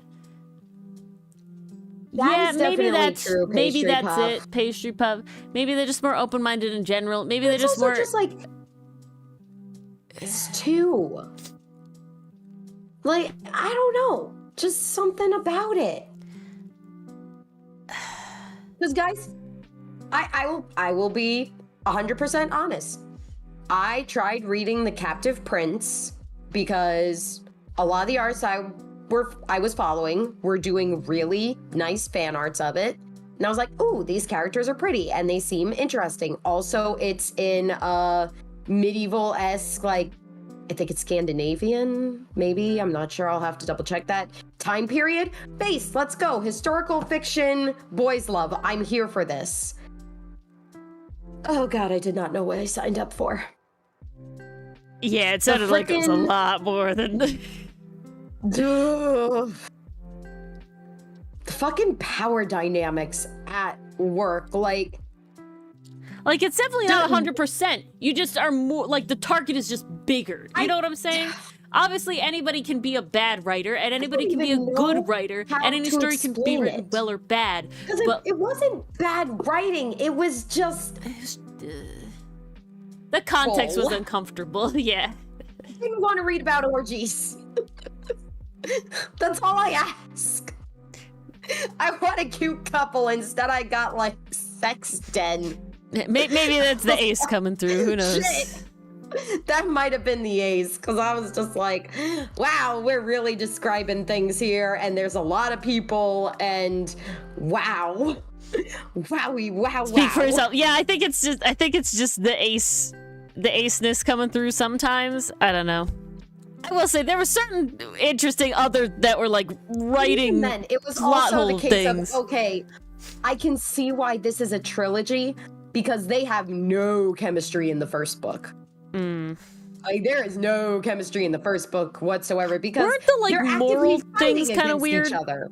So I'm like, okay, if we see these characters grow and stuff like that, that's fine.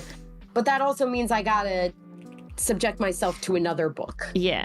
But wasn't there like a weird moral thing where it's like one of them was like, I have the like moral upper hand because I don't have this, but I do have it at the same time? Yeah.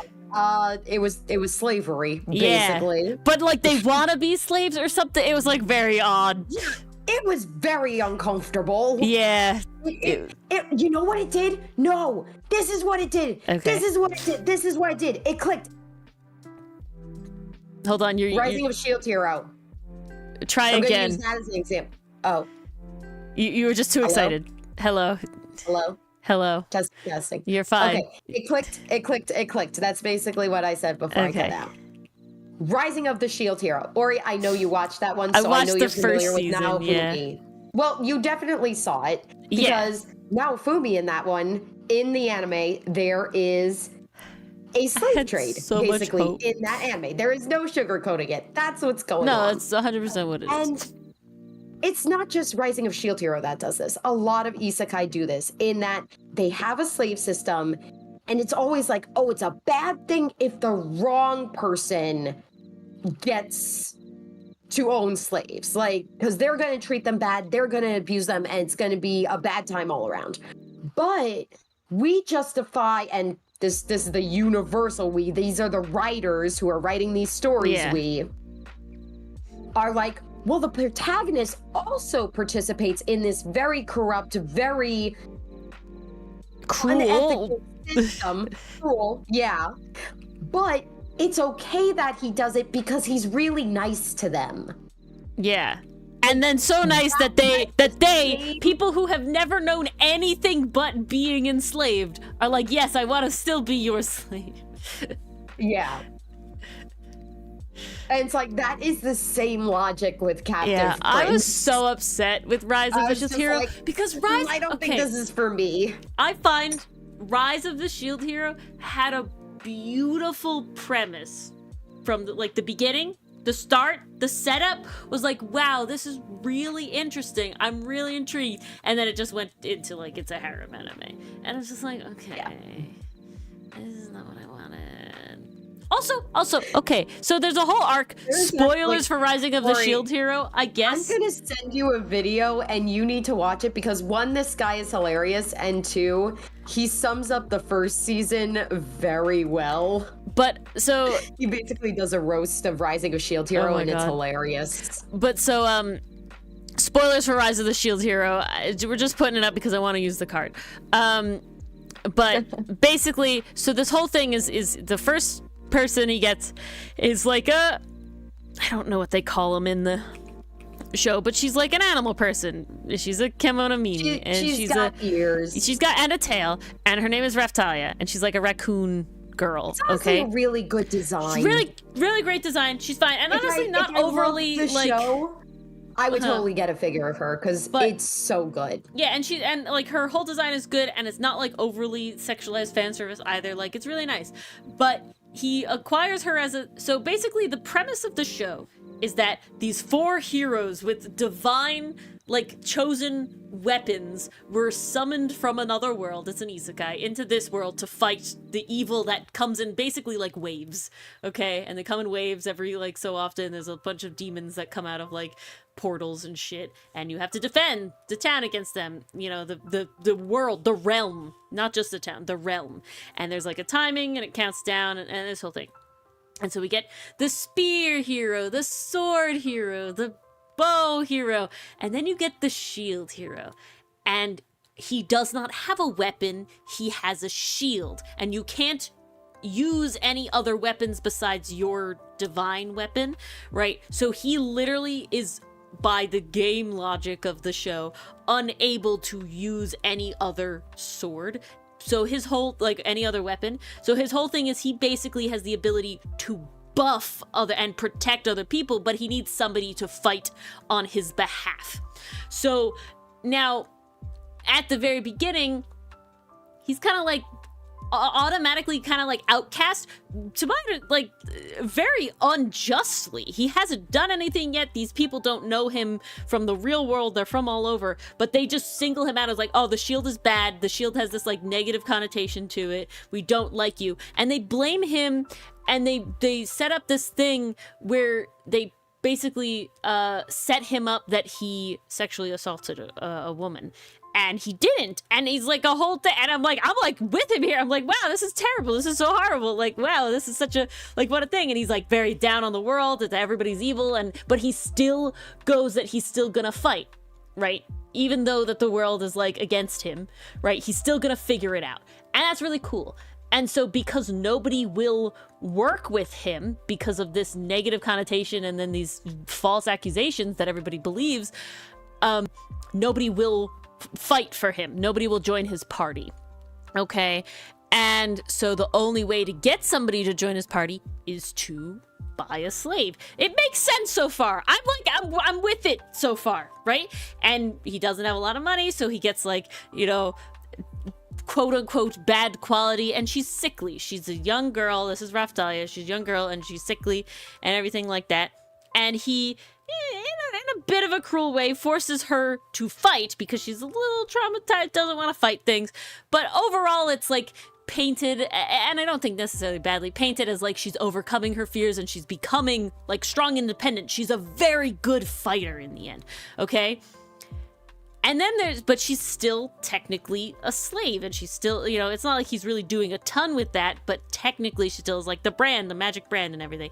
So the spear hero, who's the guy who set up the whole false accusation, basically learns about this, and one, thinks she's hot, thinks Raftalia's hot, and is like, oh no, I can't, under the terrible shield hero, I will release you, my lady. And they, like, fight for her, basically, to release her.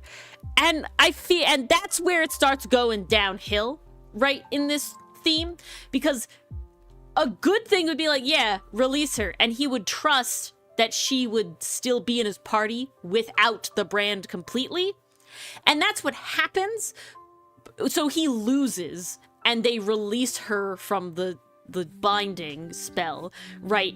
And she's like, no, I'm gonna stay with him anyway. And that's a great moment as well. But, like, if he was generally a good dude, he wouldn't have needed to fight. But okay, I could paint it as, like, okay, he really didn't believe that anyone was actually on his side, right? He really believed that she was only there because of that. So he was, like, gripping on, okay, this is fine, whatever.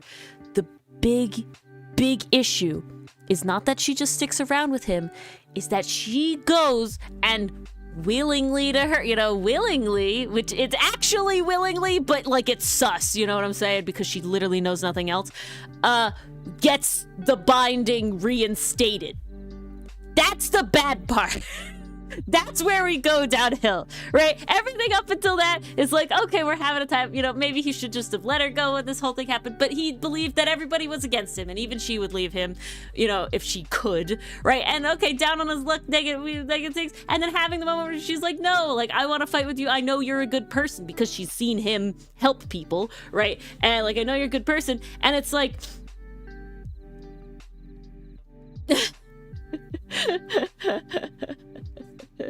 But then I said, fine, no, I'm talking about the shield hero and dudes. But that's, I feel like, the problem where it goes downhill now, right? is the fact that it's like she had to get the binding spell reinstated. You know? That's the problem. Like, why did that need to happen? It should have just been the bond is strong enough that they didn't need it anymore. You know, that she didn't need it. And she proved that. And she proves it every day, you know, or something. And, you know, we can have conflict there if he believes that, you know, maybe he has to get over that. And he has to learn to accept that people can actually, you know, want to stick around when they're not forced to. And that can be like a little growth moment for him too. But it's just like, we didn't need the thing to be reinstated, man. We really didn't need it. That was Ori's rant for the day. There will probably be more of a rant. There is always the possibility of more rants, but that was Ori's rant for the day, for now, for the evening. But hello, Enthuse, welcome. No, this is not bondage related, though I have been doing Ko-fi things. None of them are that yet, though. We'll see. I'm on a kick right now.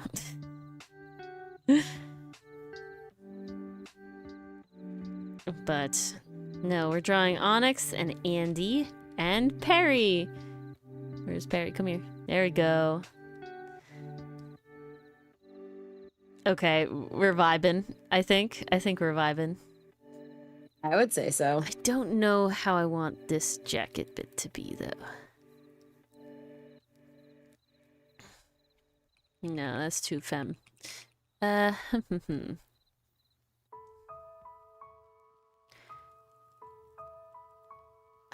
Maybe I actually just make it short. All that to say, Captive Prince was a very rough read. Yeah, really, that's where we started, isn't it? I can also not like boys' love when it's not done correctly. Stuff, people can be good or bad writers. Tangent came from. And write anything. However, there's definitely a correlation where the boys, you know, the queer representation romances, you know, are usually just better written. On average. I would say like average, you know? I too would hella agree. Hello, Federico. The art's going good. Who's that on the right? Yes. This is Onyx. And this is Andy. And then Perry or Perrin is in the middle here, this guy. There he is.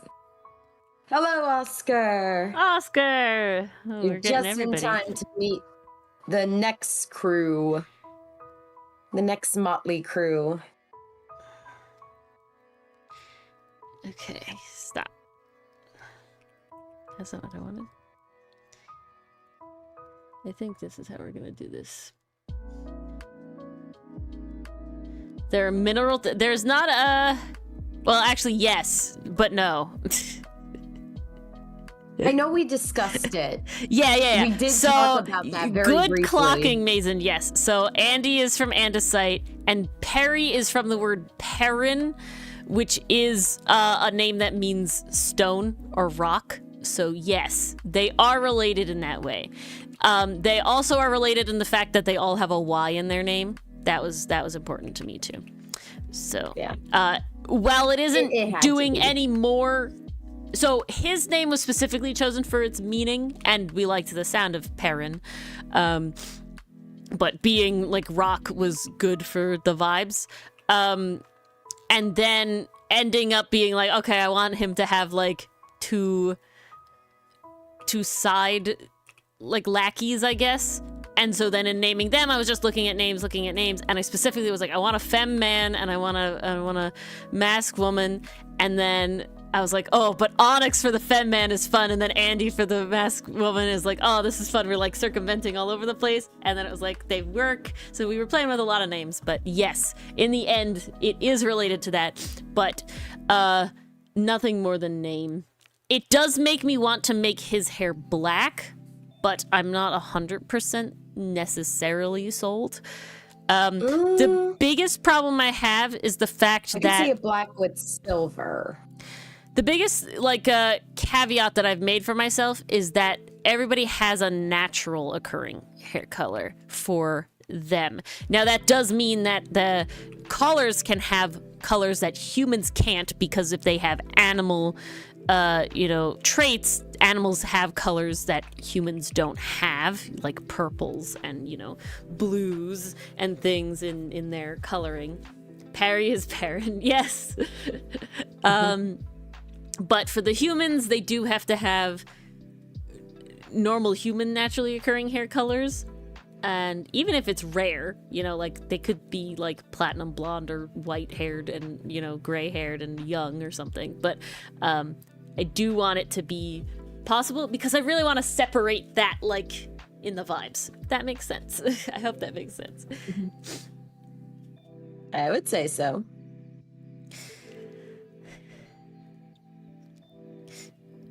But the other thing important here is the fact that Andy and Onyx have, like, the private tier level uniform, where Perrin gets the higher uniform. So I had to design their uniforms. I know what Perry's uniform is because I had already designed the officer. That's the word I want. Officer uniform. But I hadn't designed the sort of because originally they were all going to have the same, but then I was like, oh, that's kind of hard to differentiate visually, You don't want to, you can only do so much to make a uniform look different for characters that you do want to stand out of the background. So you gotta work it where you can. And so that means we have subordinate uniforms. Okay, I kind of like the short knickers with the high socks with the boots. Kind of like the silhouette. I kind of like the silhouette. I see the vision. Yeah, I kind of like the silhouette. And the goal is for me to finish this and get a rough sketch in so that I can add the colors to try and harmonize them together. We might not go past this sketch. I might leave it at this level of roughness and just make them grayscale so that I can get into the colors, because we are slowly running out of time. Yep, just slightly. Just a little bit. But should still be fine. In the class that I was watching, the professor, I guess, the artist, CritBit, is very messy with it. So it's not like it needs to be any specific level of clean.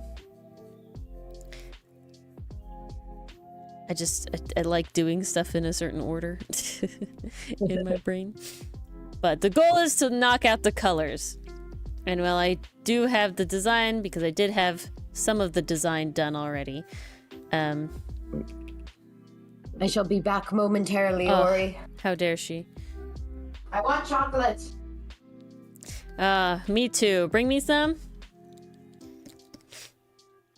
But, yeah, the goal will be colors, because I did learn color-related things.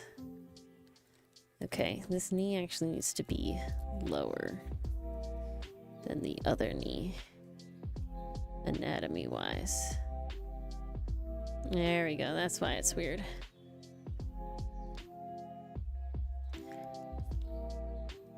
Perfect. You got it like that.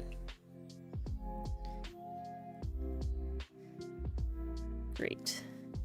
Good, good, good. But yeah, so these are more outcast characters, because there's never enough outcast characters. These do show up before the second group of pirates, I think. The timeline's a little weird about when everybody fully shows up or not.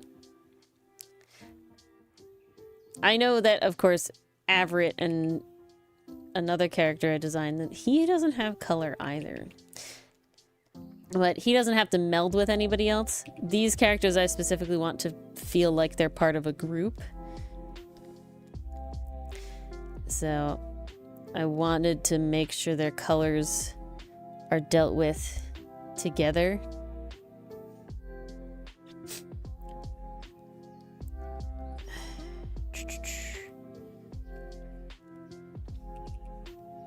Spiky, spiky. I love Andy a lot. Andy came together really nice, really fast.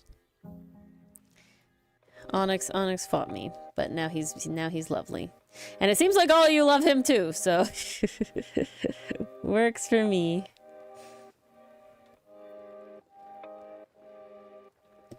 Okay, I have to look at my Andy reference for the eyes.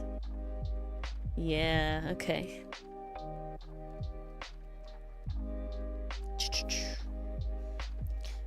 Beauteous. I like putting Andy in this, like, she's looking down upon you. Which is funny because they're not particularly tall. None of them are. Avrit is specifically taller than Perry. Now, Avrit is on the taller side. And Perry's a short king. Well, it's like, okay, if Avrit is shorter than Milano's 6 even, right? So if Milano is 6 even and Avrit is shorter than Milano but taller than Hotsun, he's like roughly Sinnet height. I think he's slightly taller than Sinnet we have. So, you know, I would put Avrit's at like Dylan height. Like 6'11", you know, 6'10" and a half area. 6'10", 5'11", 5'11" and a half, 5'10" and a half. 6'10". Yeah, no. 5'11", Jesus. 5'10" and a half. Hello, Snakey. Welcome. Hello, Snakey. Welcome. So it's drawing night around here. Yeah, it is. Quick draw. Not very quick. I'm not being very good at being quick, but.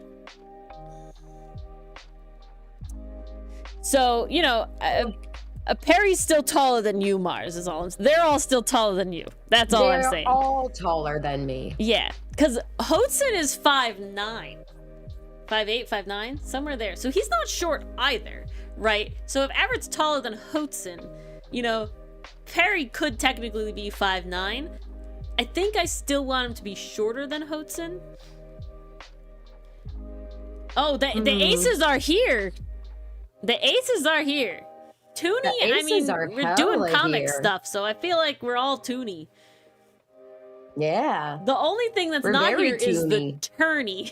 The tourney is not here. Don't worry, he'll be here tomorrow. He will be here tomorrow. Guys, Ace Attorney tomorrow!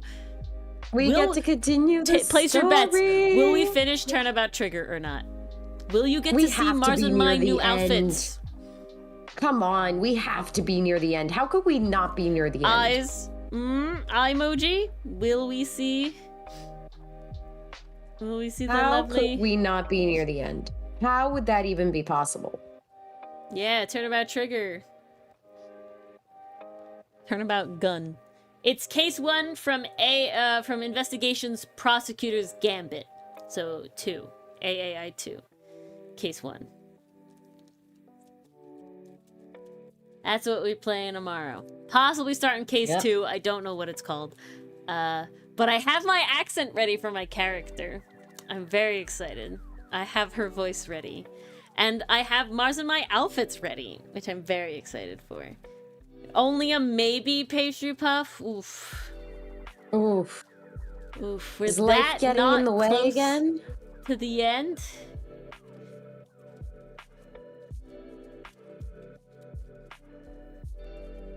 I felt like we were closer to the end than that.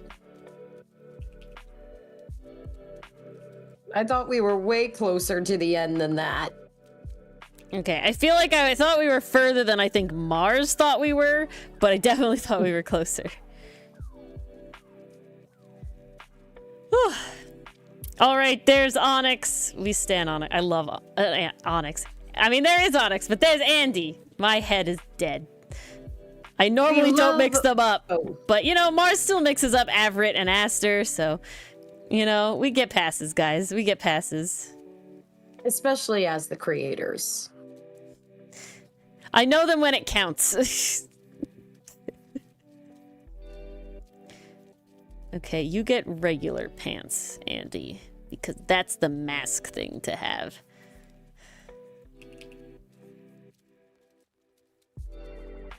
There we go. Lovely. Oh, okay. Really good. Very happy. Very, very, oh, lovely. Oh, well, Snakey, you have come in on the best night then. Oh shit, you really You know, really worked out. You can check how close. All right. Case is long compared to other some of the tutorial cases are really long. Oh. God damn. Oy, oy, oy. You never played any Ace Attorney. Then you got all the Ace Toony we need here right now. We are cartoons, and we are the aces of Ace Toony. That's why I love that I've named it so we have 2 aces and an attorney, right? Play Ace Attorney for the benefit of there's 3 of us. But I love that Mars and I made it lawless aces because we don't have the attorney. Okay. So now to grab Perry in here. Let's grab my Perry reference up. Oh, that's why you looked a little off there, Andy. Because I didn't give you the eyebrow. We need you to have the eyebrow.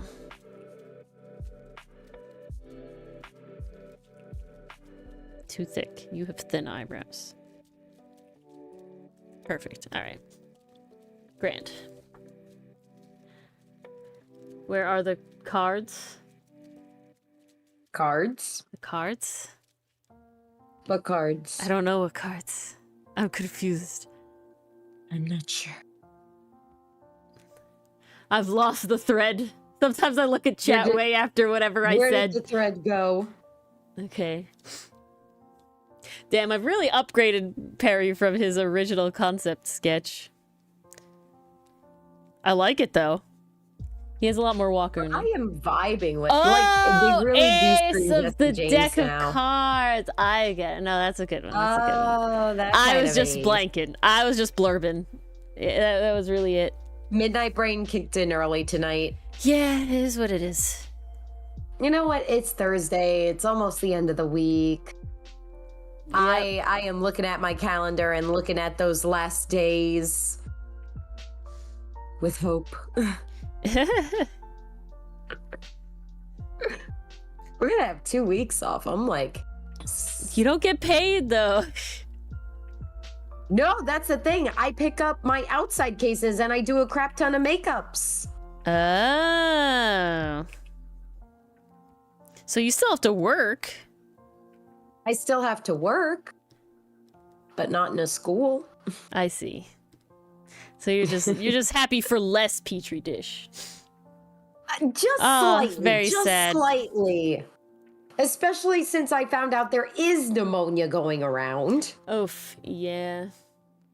And I'm hoping to escape it by the skin of my teeth. I mean, you are healing. Aw, look at little elf Sid.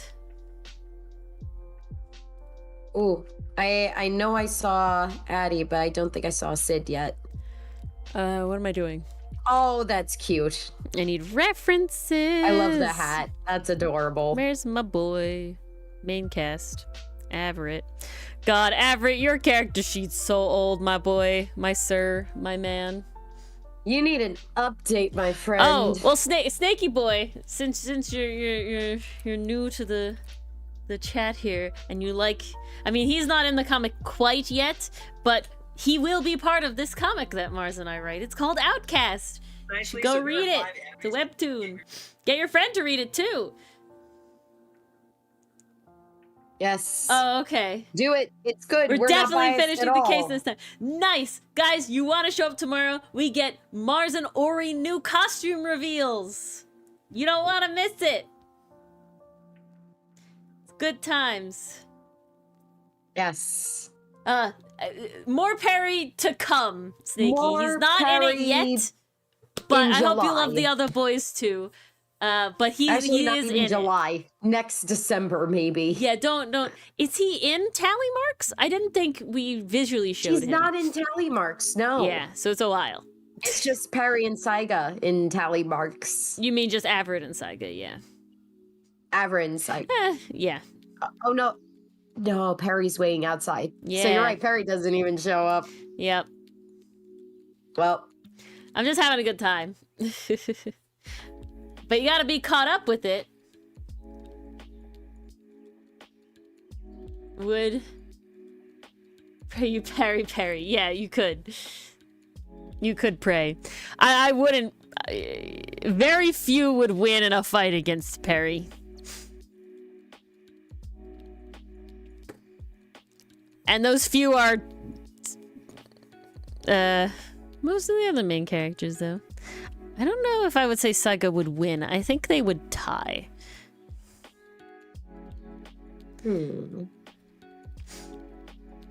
Because they're at, like, it's like samurai versus ninja, you know, like they fight very different. True. You know what I'm saying? Yeah. I'm not sure who would come out on top in that.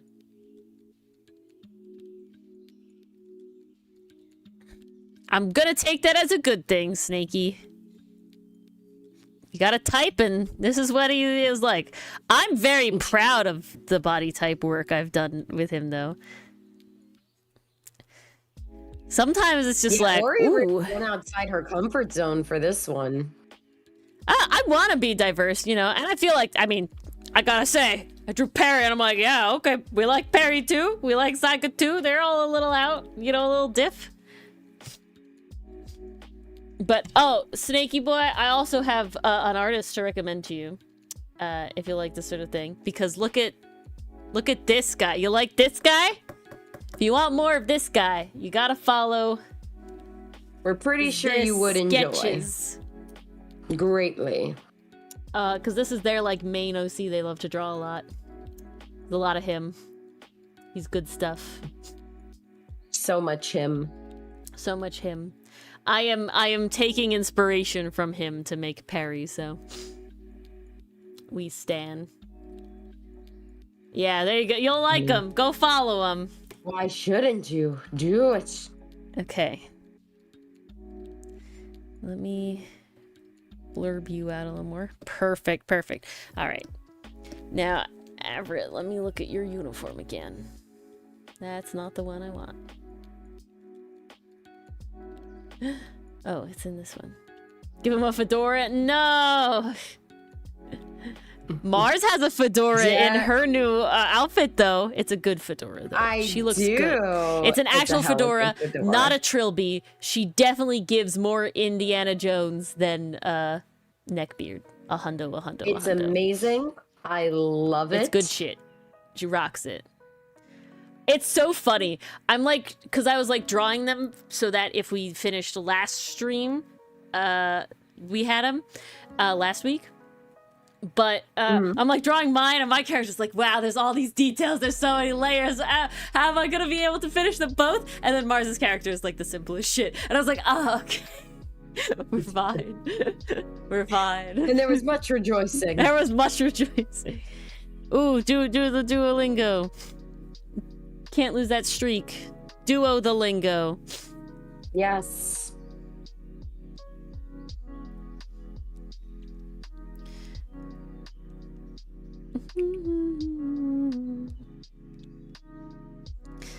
Okay, the like notes of the music in the background are giving me like the beginning of Polyphemus vibes, and it just came into my head. Oh, really? There's a sheep bleeding at the beginning of the song? No.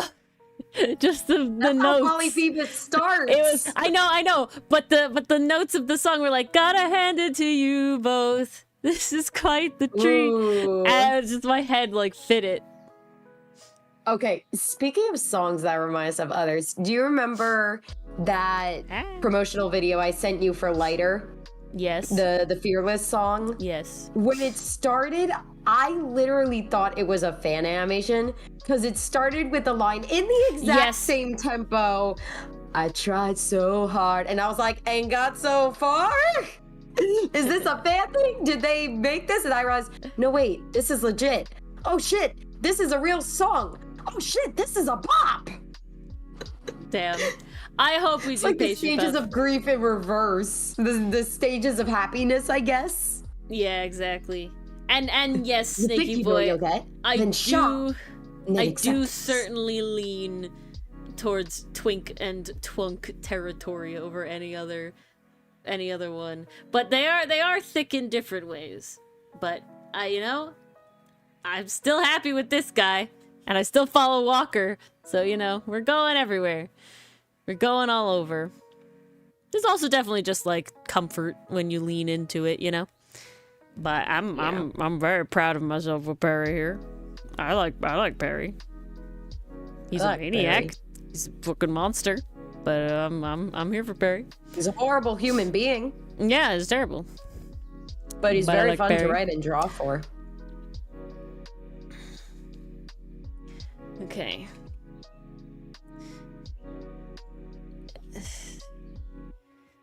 Now we have to give you your outfit. It's just part of his uniform. It's a shirt collar.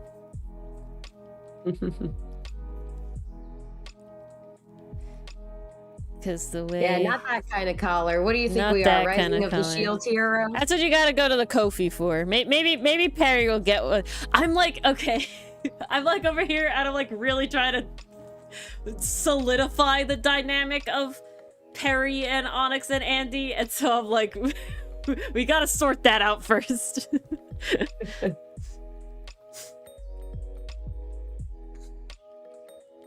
Yeah, we definitely got to figure out how they're going to play off each other. What is their dynamic? What is the goal here? Do a rip-off of Jesse James and Giovanni. Like, that's no, and if I'm being honest, I don't think... be a rip-off.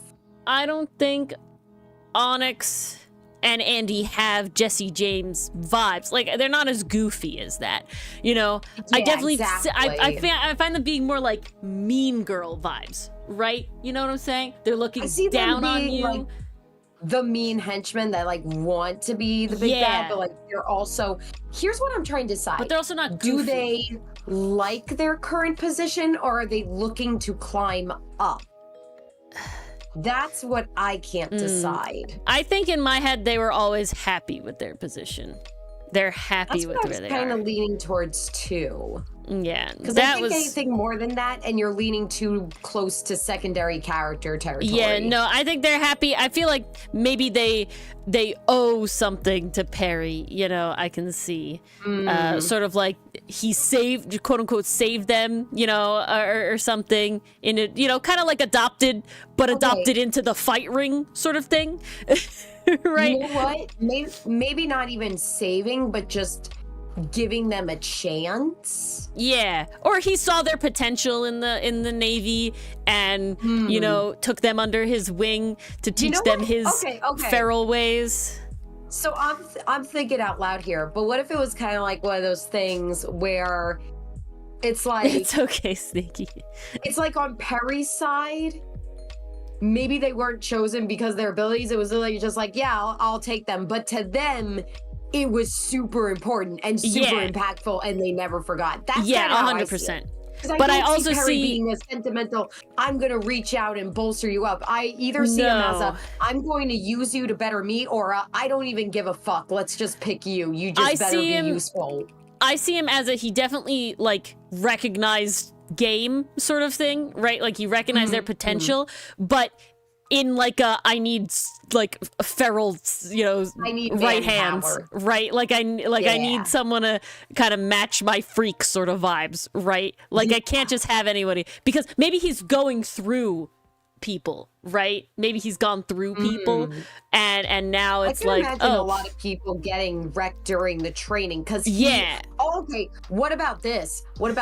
He forces each of his candidates to face off against him directly.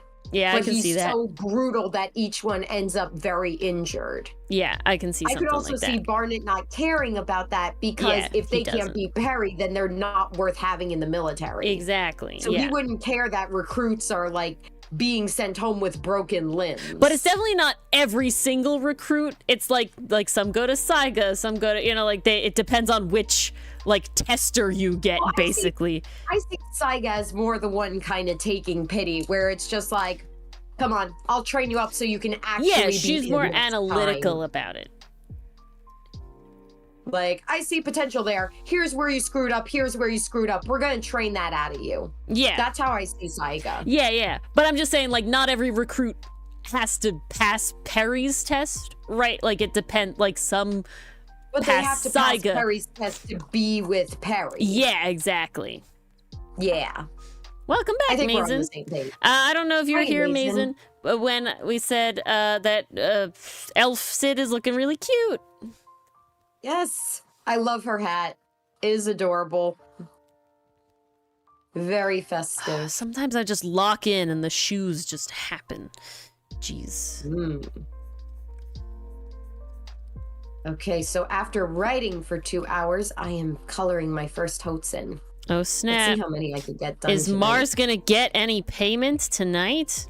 Oh, Snaky Boy, and I don't know if anyone else was not here. We have a new person in chat. We gotta show off. We do gotta show off, but what I was gonna say is that for everybody else who's joined in since my first announcement, and I'll probably announce it one more time, is that, guys, on Thursday the 19th, so that's not next week, it's a week after that, so 2 weeks from today, Thursday the 19th, I'm doing gift art requests. So if you follow or subscribe, so if you follow on Twitch or you subscribe on YouTube, you get a little 5-minute doodle of any character of your choice. Could be an OC, could be a character from a property, as long as there is a visual reference that you can send me or that I can look up.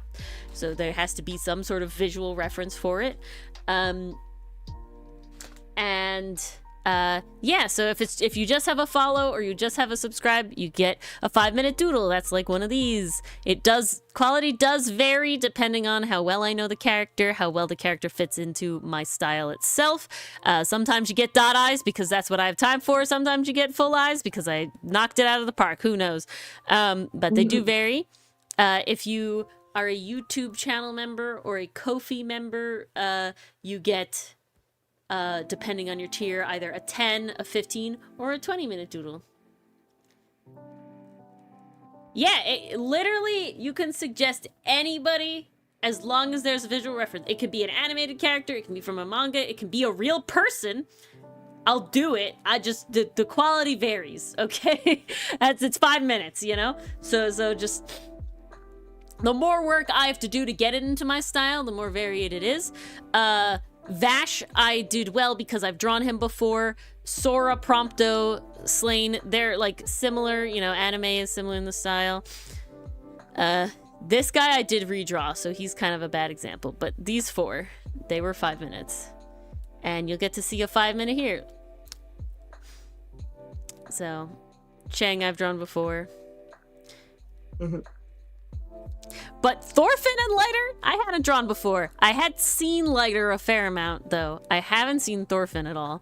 Mostly because of all the fan art I've been sending Ori. So, yeah, so it'll be first come, first serve on Thursday the 19th at 8 Eastern Standard Time. So that's this stream just 2 weeks from now. And yeah, so if you want a fun little gift, a thank you for supporting us, whether that just be in the free subscribing and following, which we greatly appreciate, and or liking in the YouTube video.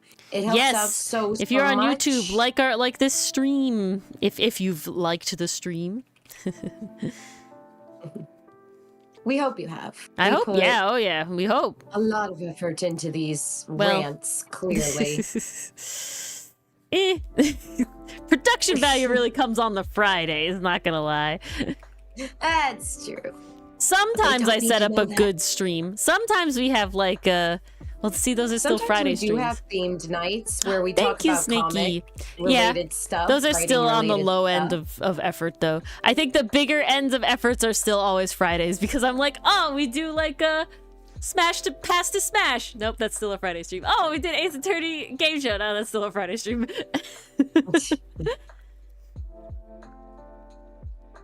I only have so much brain power, guys. Ditto. Especially working full-time, the both of us. We gotta do everything we can. And right now, that means prioritizing the comic. All right. There we go. There we go. Odin, I'm so glad your eyes are closed in this one. It's so funny. So Mars, Zip, zap, zap. You have Hotsun on lock. Very, very incredibly rare that there's anything wrong with a Hotsun. Everybody else, it depends. You can tell, like, oh, Mars is having a good day.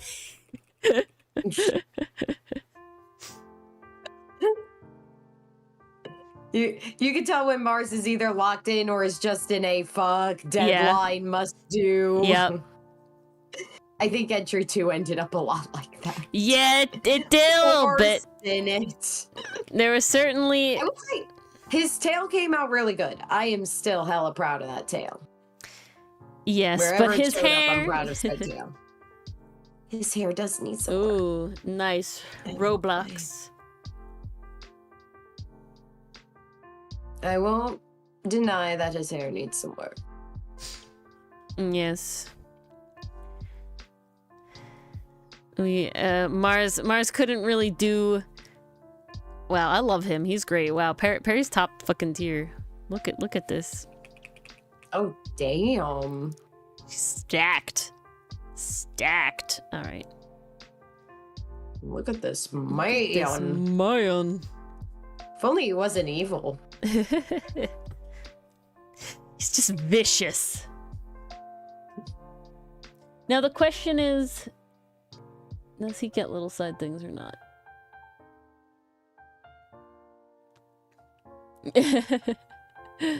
That's sometimes how it goes, Sneaky. Sometimes how it goes. Just debating. Ooh, trivia. Just debating whether or not he should have the little epaulette bit or not. Can't get distracted though. I don't know if that's a captain thing or an officer thing. Maybe just one, and then Everett has the two. I think I like that. I think that makes sense. Because then that implies a rank. Yeah, well, they have the rank as well with their, like, little badges. Yeah. Because they have the officer medal. But Everett has a little extra little, like, T-bit on it. Now, Perry would also have the pirate capturing medal like Everett does. Oh, yeah. He's caught some pirates in his day. He has. I'm curious if maybe he has some sort of other medal as well for, like, ruthlessness. I feel like that's something Barnett would, you know, have as like a rank, as like an award sort of thing. I don't know. This is mercy upon ourselves. Yes. Ourselves. I think there is one here. I think that's how it goes. Okay. I'd have to look that up. That needs a reference again, but I think I did it right. Okay, now let's see if I can capture his hair. Awooga indeed. He's looking great. Looking top tier. Fucking stacked. Now, I had a face and hair that went along with this. I think I'm gonna mostly keep it. It's just can I get it right, you know?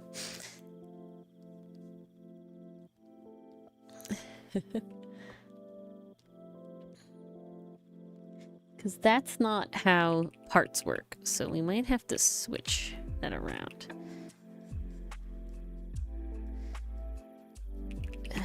Tricky. Tricky indeed. I liked the part on that side, though. Try coloring this in. Then I think that'll make my life easier. Tricky, tricky, tricky. So weird. Hudson has not carried his bag in the longest time. Yep. And now he finally is. Okay, I think this is strap. Yeah, that's strap. Okay.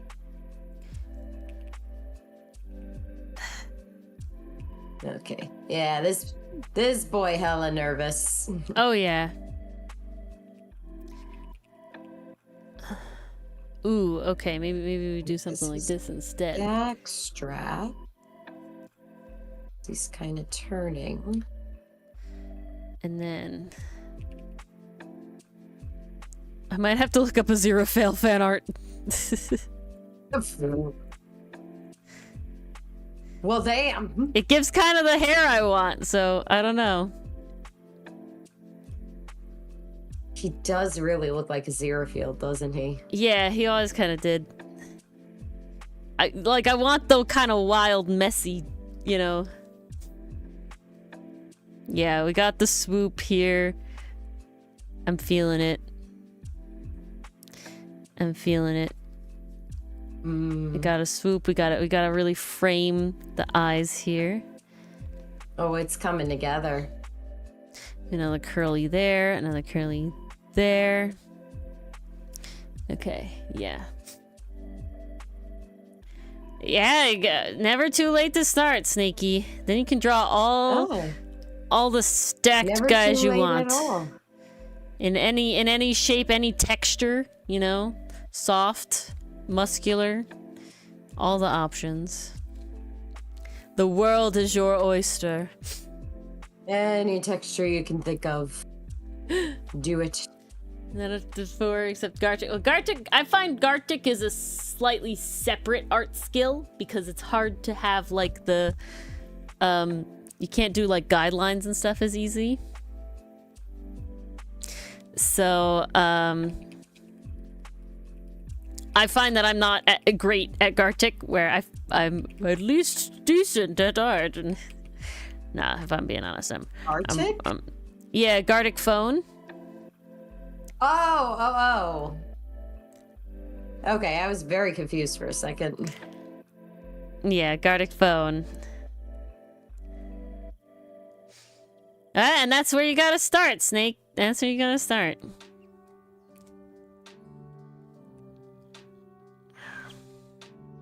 And then can only my go God. up from there. I love him. Look at his face. Man. I need him to have the soft so that he can fucking code switch in a second and just be like, Oh yeah, demon. and go absolutely but also feral, his man. eyes. So this is different. Well, he has a very similar eye shape to Hotsun. Big rule: his eyes will never get as big. His pupils will always be kind of small. He always has a slightly crazed look to him. Very important. It's a very good detail. It'll be interesting to see what details in terms of design that people pick up on. Yeah, that's always fun. I'm always curious about that because I love theories. There's some design details in there right now that you could look at and have some fun with. Well, he is very the outfit will be very blue, Snaky. So you know it works.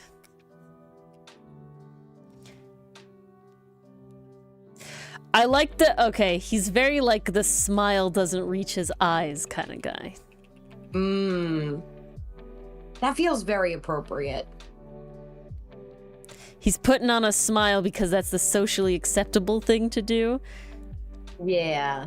But he's certainly not feeling it. He's not feeling it. Oh yeah, here we go. Look at him! Look at it! I love him. I love him.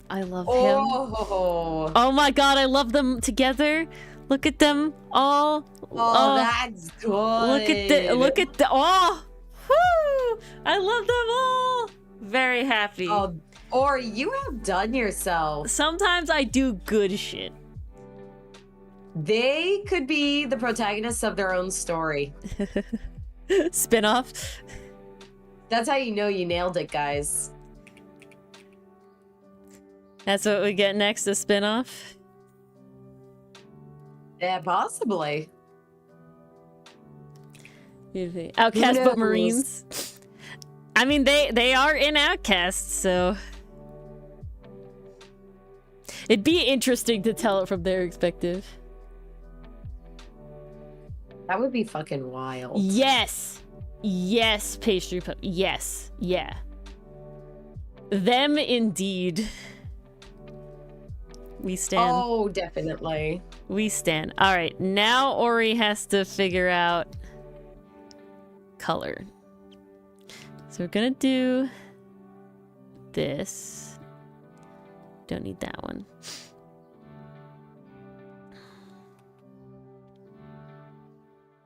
We'll make this like a pink. Good. We'll make this is onyx, so I need this one.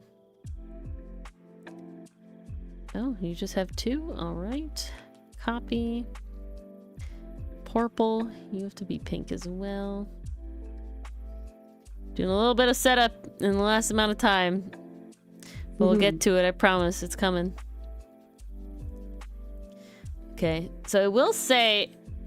That's how some of the best art is made. Perrin, in my mind, was always a redhead.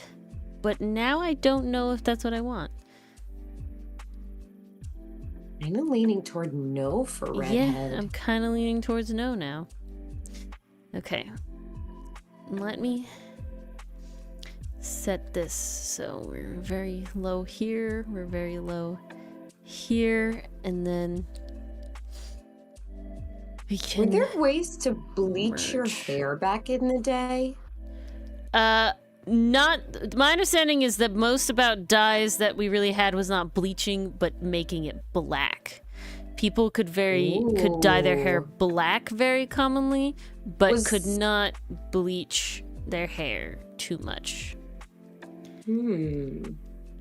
That, because I was literally looking up like natural hair dyes in ancient times, you know, because I was trying to see, could somebody be dyeing their hair to an extent where it really could, you know, change. But no, not really, to my understanding. Just black. Yeah. Like in Reeds. How they dye their hair black in Reeds. Speaking of, have you watched the recent, did you see the one that came out this month?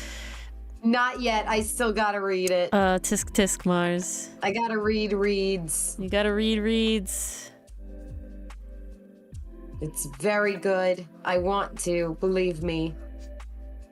I'll read it before bed tonight. Okay.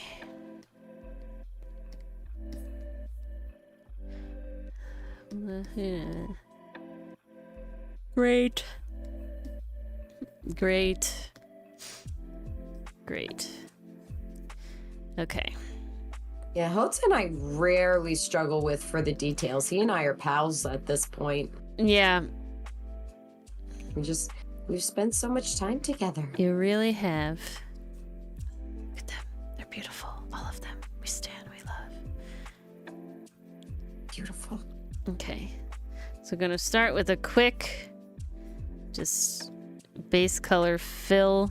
Can be messy, doesn't really matter. We're literally, and this is mostly me telling myself, but the goal is to find a color palette and block out the colors, not to be clean and make a masterpiece. Okay? Ooh. Good luck, soldier. Yeah, I know. You can do it. We Ori's believe in notoriously bad at this.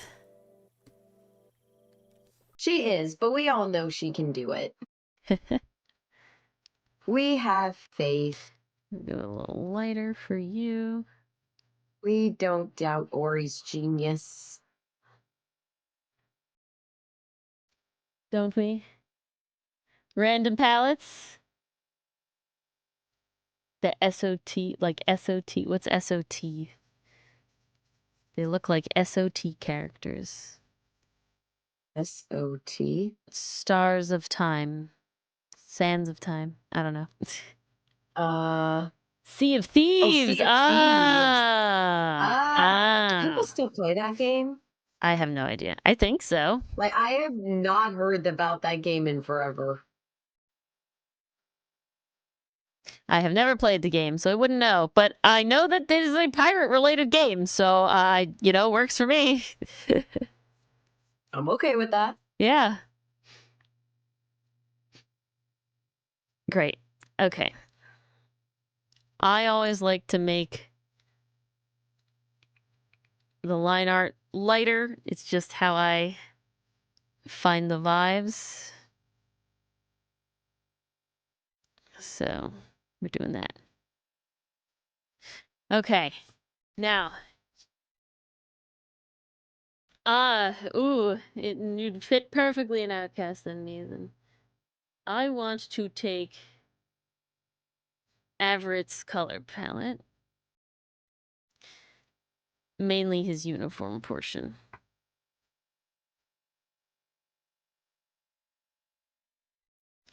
I'm gonna say I might not stick with this since Everett isn't yet fully realized. His like current thing could technically change.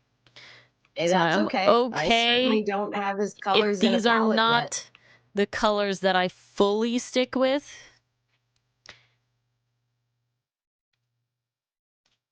But I really don't think they'll deviate much. It'll more just be in like tone and, not really hue. Blue is still what it is. His color is blue. That's kind of non-negotiable. But the like hueness of it. Like how bright it is. Yeah, not the hue. hue value. Hue is not the word. The value. Yeah, the value. Okay. So. Mars sort of kind of knows what she's talking about. So I don't know if this is something that I can do here. There's a thing, and it was like analogous colors, and it was like different stuff. I don't think I can do that on this. Okay. I have finished a Hotsen. For indication of Yay, I certain got one military thing ranks. done, And thank dudes, God. link me this shit, man. Please. I'm so See, curious. writers share resources amongst each other. And artists. No. See, Snakey, we never download. We just sail the 7 seas.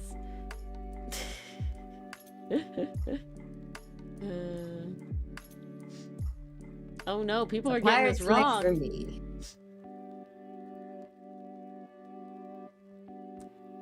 I haven't even looked at the trivia yet. Is it hard? How many of Tenero's cases are in the cargo hold, not counting the one that was stolen during the incident? Oh yeah, this is gonna be a hella I am guessing night. I don't remember. Okay, so bleaching wasn't a thing until 1907, apparently. Wow, that late? Yeah. Interesting.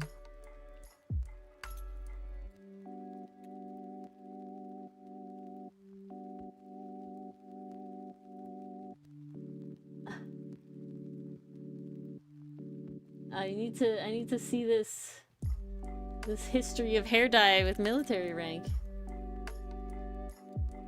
Oh, I forgot to do Hotsen's eyebrows. Oh shit. No.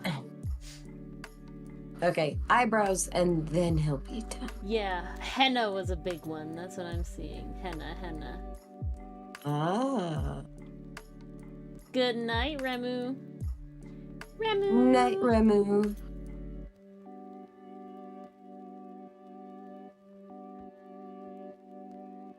Interesting. Apparently, leeches were used for black a lot. Yeah, black was like the first hair dye. Leeches? Yeah, apparently a formula made with leeches that had been fermented in a lead vessel. Yummy.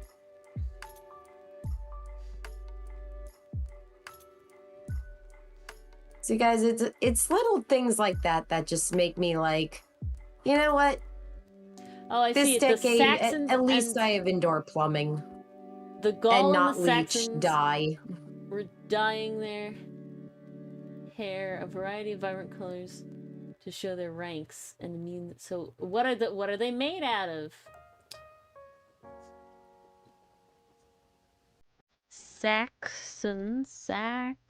Saxons and hair dye. No.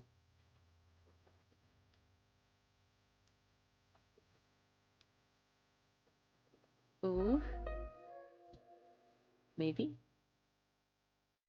Possibly. Not. Let me think. Sax.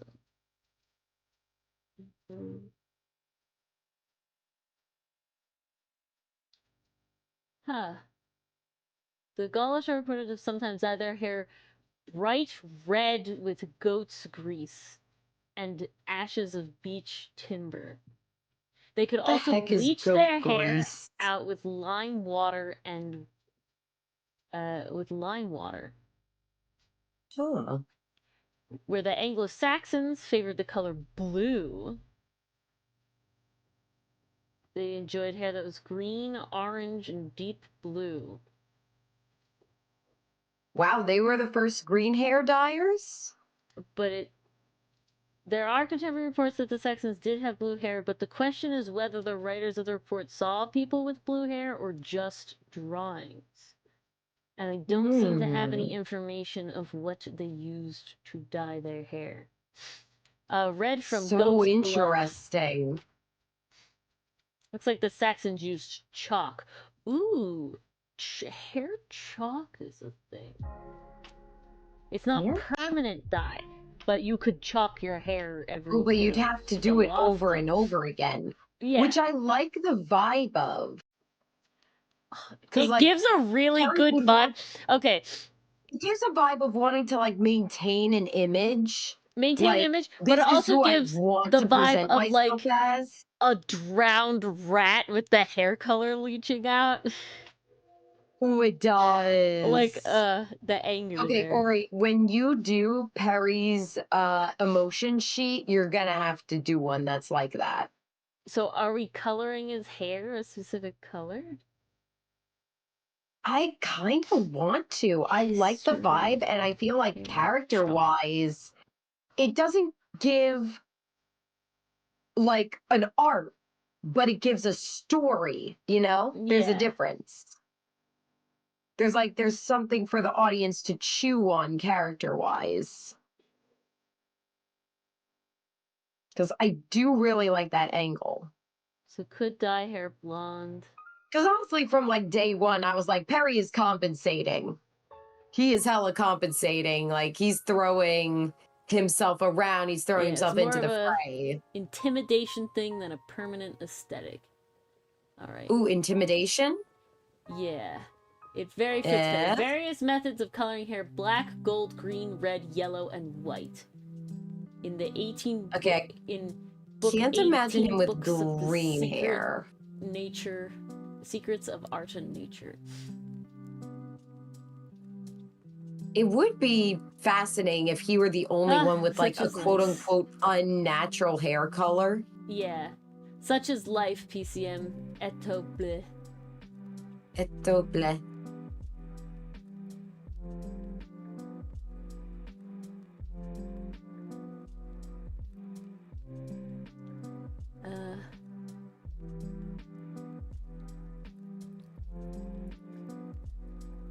We really gotta lean into this now. Matter, weld, and woad. Classic dyes.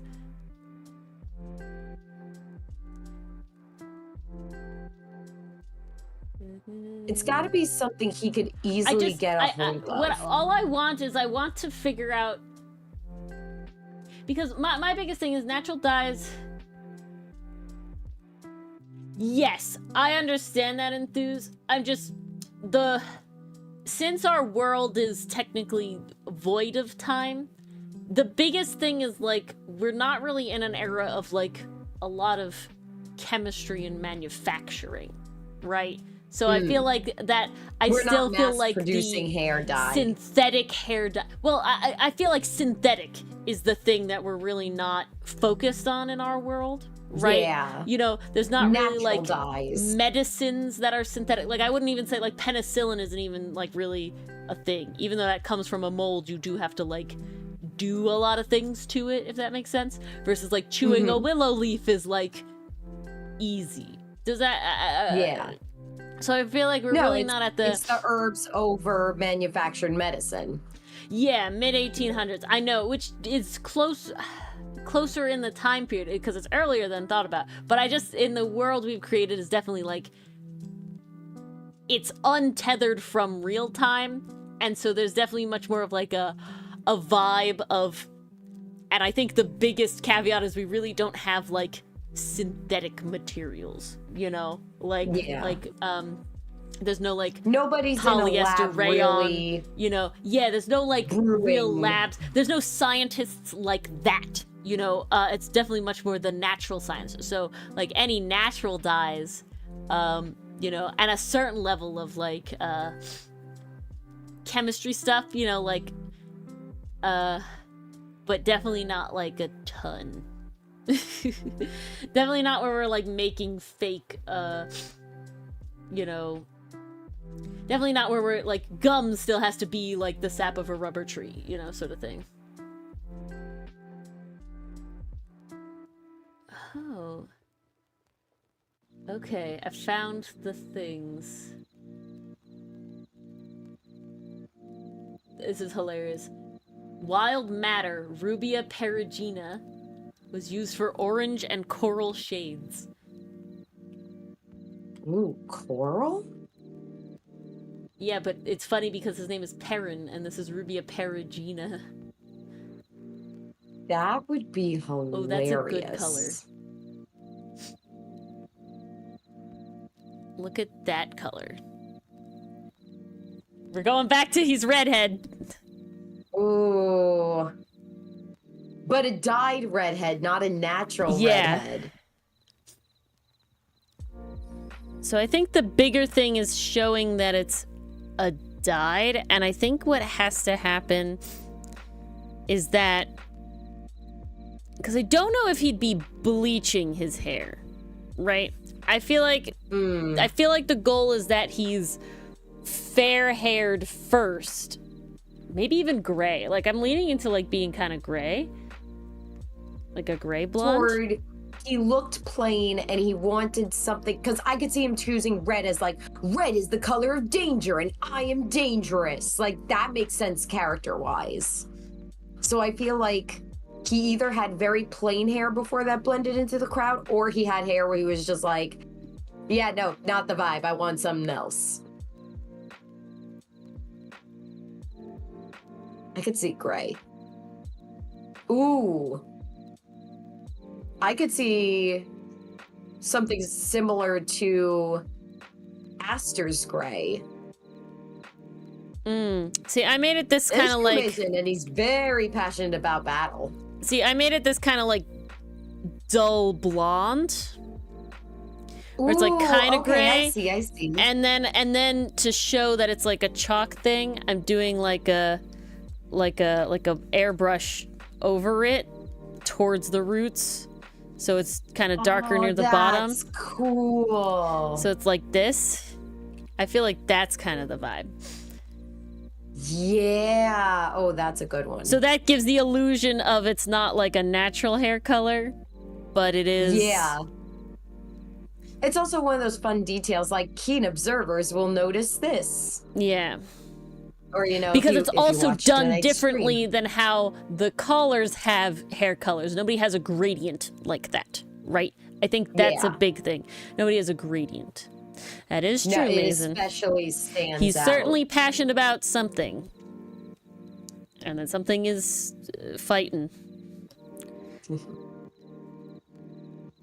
Okay, and I'm also giving it some texture with this speckle. That looks good. Okay. So if I like this base color, this is the accent color. So if this is the accent color, this red, I think this blue has to be duller because they're very similar in level. So I really want to make it like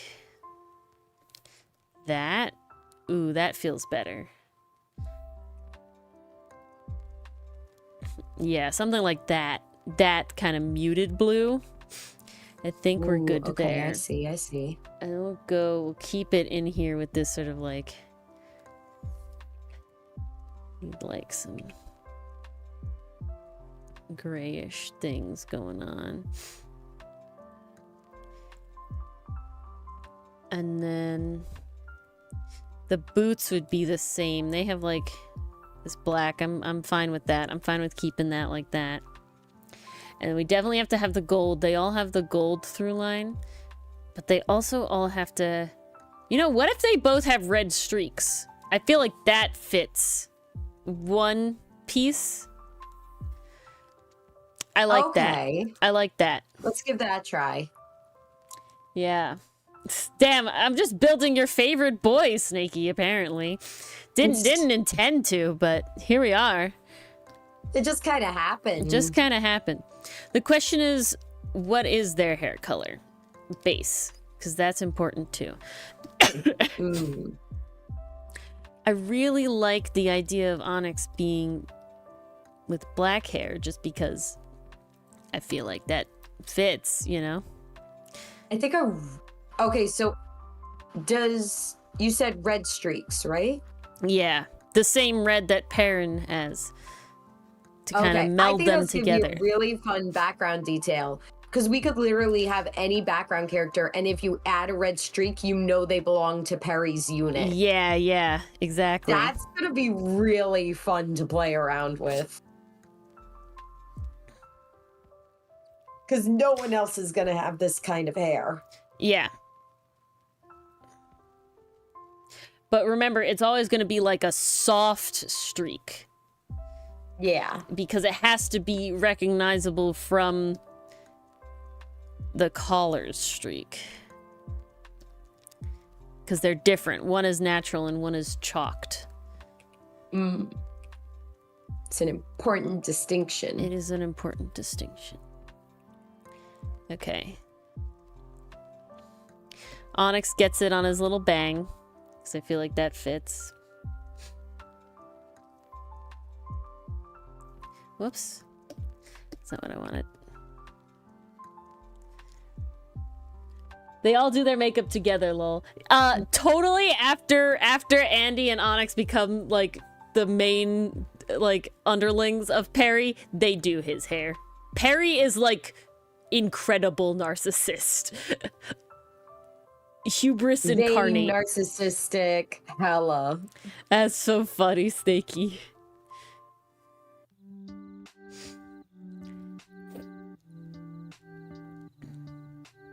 Just like you?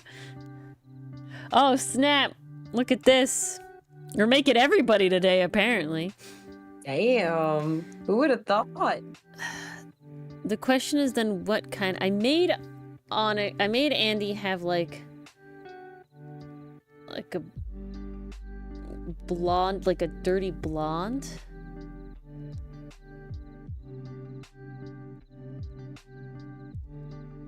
And I'm just uncertain. We'll do it for now, and then we'll change it around.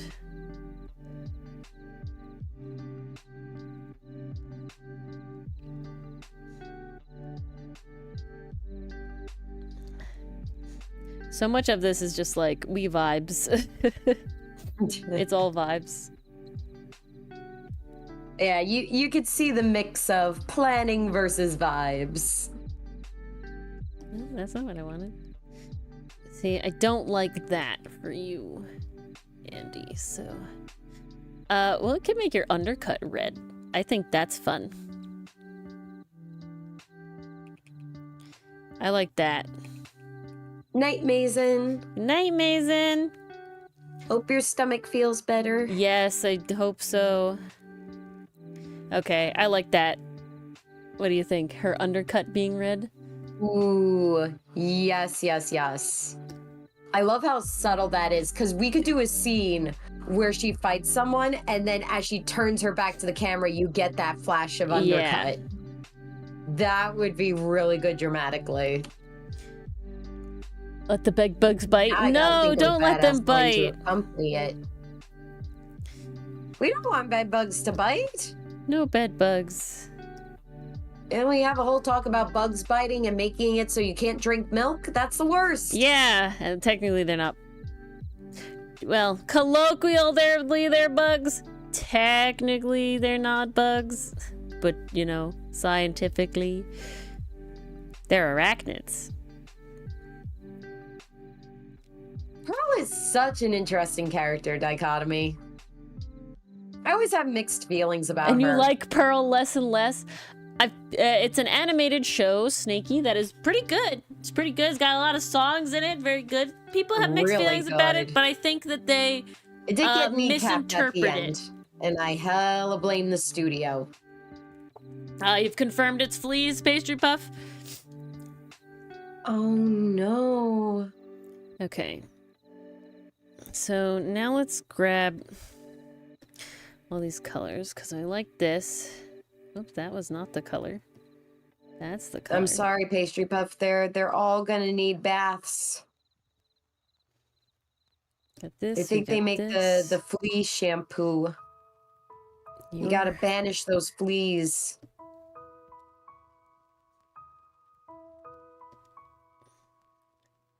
This is try to understand her. Yeah, this is very true. Now, I have a question for you, Dichotomy. What do you think of Princess Bubblegum?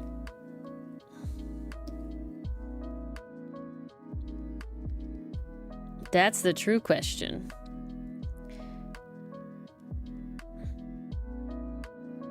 So let me have this light blue. I'm curious to see where this goes. I don't know how I want to deal. Ooh. Like that. That's the blue I want. Ooh. And then I think I'm gonna get rid of the gray for an even brighter white. Yes. Ooh, I like those. Ooh, best of luck, Pastry Puff. Bomb those bugs. Possibly the worst person in the whole show. You're gonna say basically Candy Hitler. Yep. Yep. It's so funny. At the beginning, she's like, you know, oh, we're just another person. And then later, it's like, oh, shit. Well. I still think Bubbleen is cute as hell. Glad they're on the way out, Pastry Puff. See there, Dichotomy brought it up, Mars. Marcy is his favorite character, so now it's an issue. In anything, damn. Oh, in anything? Damn, that's one high honor. That slot used to be Natsu for me, but now it's been Leo since I read Dungeon Meshi. Natsu's been officially dethroned. Yeah, well, I also when Natsu was my boy, I had not nearly consumed as much media as I have now. I still love him. He's still great. It's funny how that changes over time, where it's just like... Well, you just literally have more stuff. You were the vibe, and now I know more. And you are no longer the vibe. Ash Crimson, what's that from? Why does that Wait, sound familiar? Did you change your name? Snake Gay Boy? Yeah, you did. Snakey made his name more accurate. It is very true. I see. Flame Queen should run against her. Flame Princess was pretty fucking based at the end. You know, for being like tried to be raised to be evil and shit. I friggin' love how they did the breakup between her and Finn. And just the fact like he needed to grow and she didn't come back. He needed to actually mean sorry, and she didn't have to take him back. Exactly.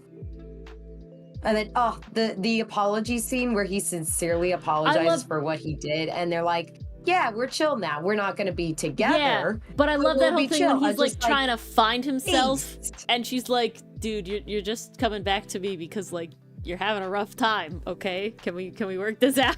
can you be chill?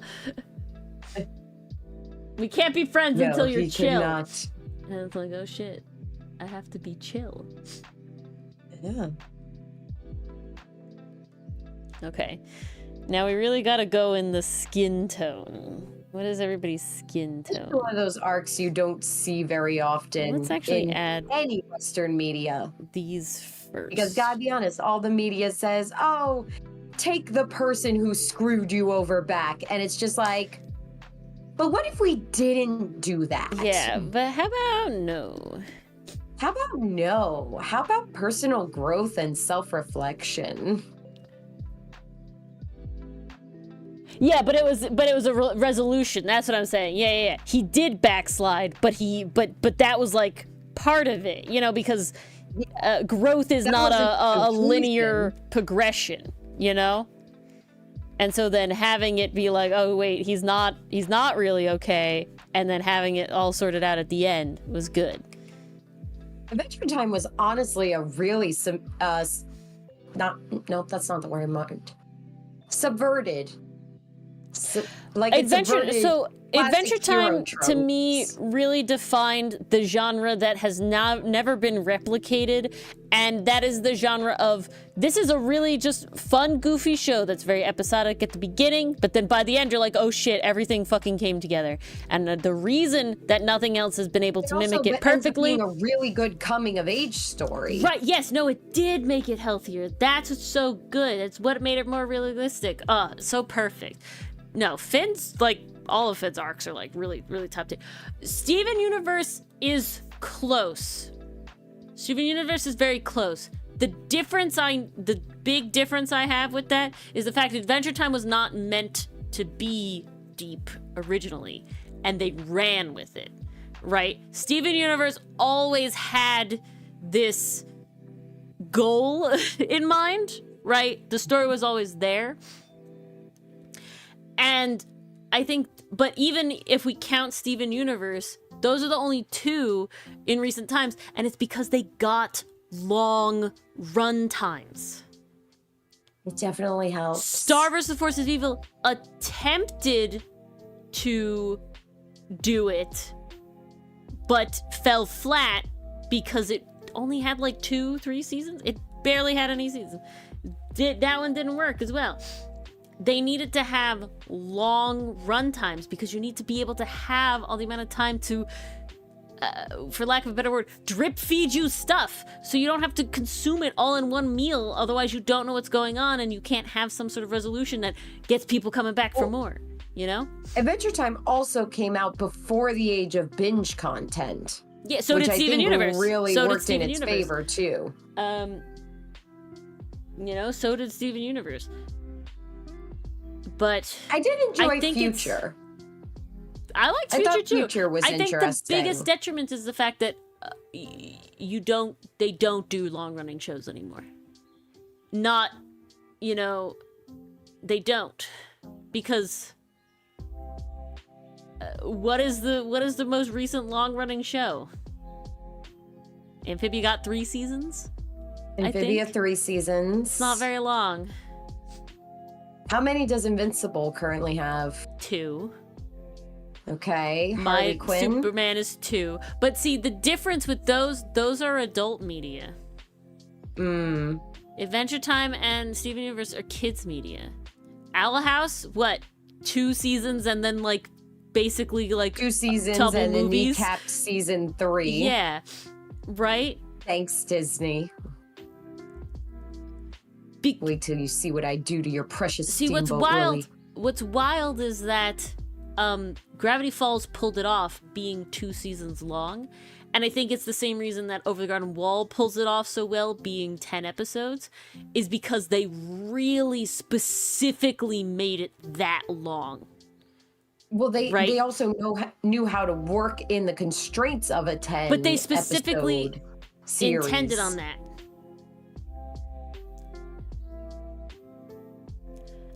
It definitely helps when you're told out of the dichotomy. gate, this is how many episodes you're getting.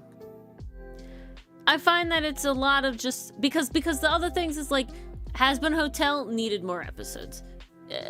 Owl really House need more did very episodes. well, but totally would have been so much better if they actually got more episodes. You know, obviously more episodes is not going to fix bad writing, but good writing can be incredibly kneecapped by not getting enough episodes, and in just like the level of the market, right, that everything is you never know.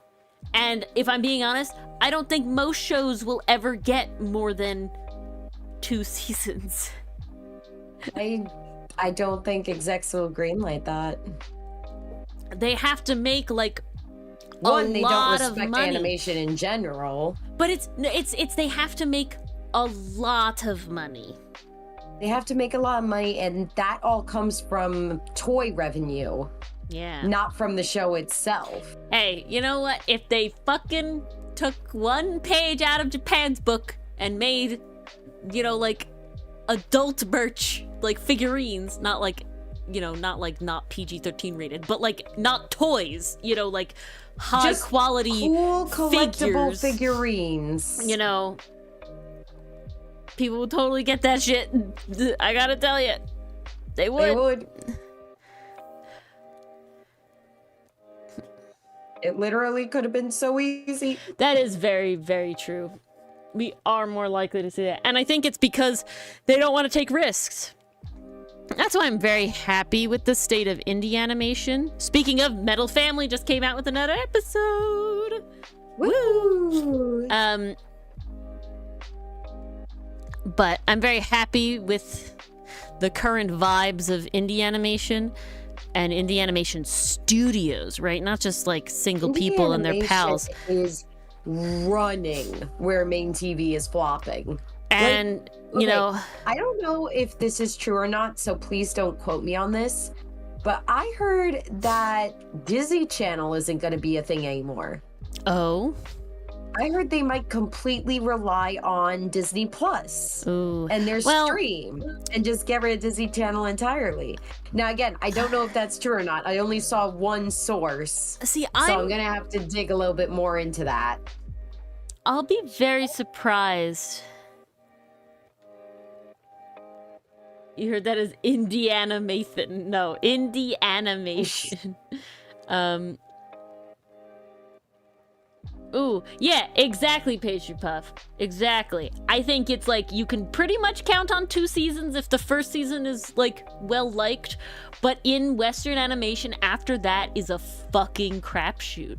And you really, really, really have to do very well in order to, like, in my opinion, insanely well, in order to have, you know, more seasons greenlit. And I'm very curious about, you know, I know we're all... Not be gay. That's apparently a really big one. What is? To not be gay. At least if Oh. you're on Disney Channel. Yeah, well, but no, what I was gonna say is like, I'm always curious about what's gonna happen with the state of media because, like, streaming services, to my understanding, none of them are profitable. I don't think even Netflix is profitable. And Not at this point. no. Because I think they've pissed And way too so- many people off and spent too much on original it's not even series. that. They weren't profitable originally, and even as they've gone on, they still haven't started making profit yet. And so what my thoughts are is like, are we just going to get to the point where, like, instead of getting, you know, cable, right, paying all that money for cable, you're paying all that money for your favorite streaming service, you know? So, like, hundreds of dollars for your favorite streaming service. But there's no contracts, because I don't think that anyone is going to go into a contract with Netflix like you had to go into contracts with cable, right? No one's going to go into a contract like that with Disney Plus or anything like that. And so I'm curious if we'll get back to cable TV at some point. I feel like we're just gonna cycle back around. If we're gonna go back around to cable television. Because streaming is just expensive, like the upkeep of the program, you know, right? Like the physical load of that. So it'd be interesting.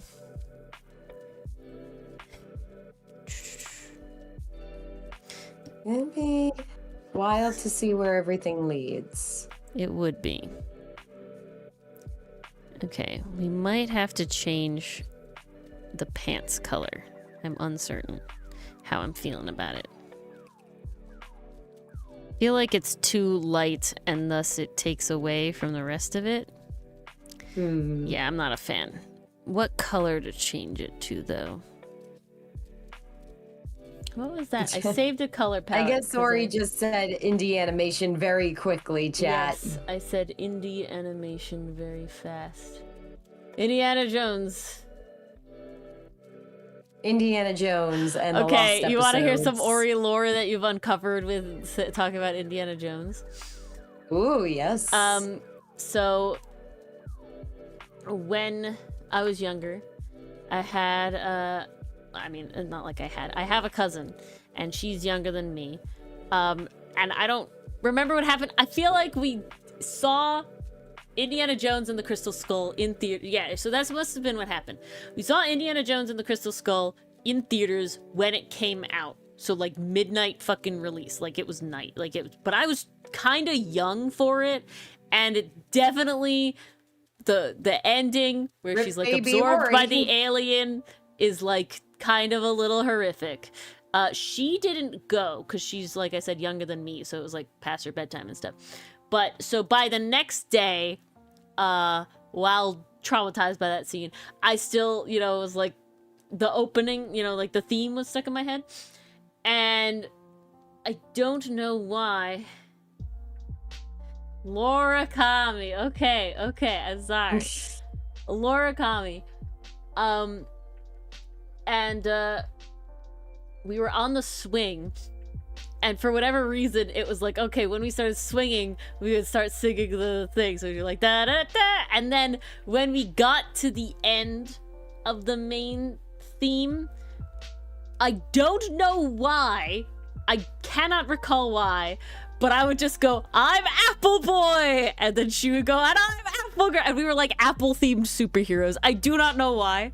I do not know why. I do not know where the Apple themed superhero came from. That is not where I expected this story to go. This just all relates because our theme song, the Apple Boy and Apple Girl theme song, was just the Indiana Jones theme song, just because I had just seen The Legend of the Crystal Skull, and yeah, that's the Laura Kami.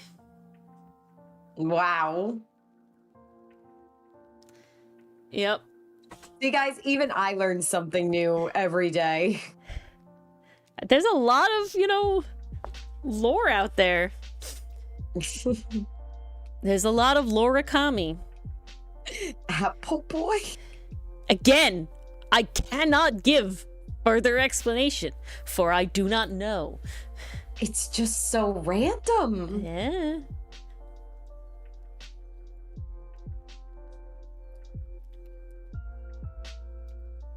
Victorian naval uniform. Did you guys have a villain that you faced off against? I have told you everything I recall. Okay. I was just wondering if there was a broccoli man. Your pants light. Because... Or the broccoli fiend. Yeah, I wish I could literally give any more context. But I alas and alack, I cannot. Alas and alack indeed. Because this is a universe that needs exploring.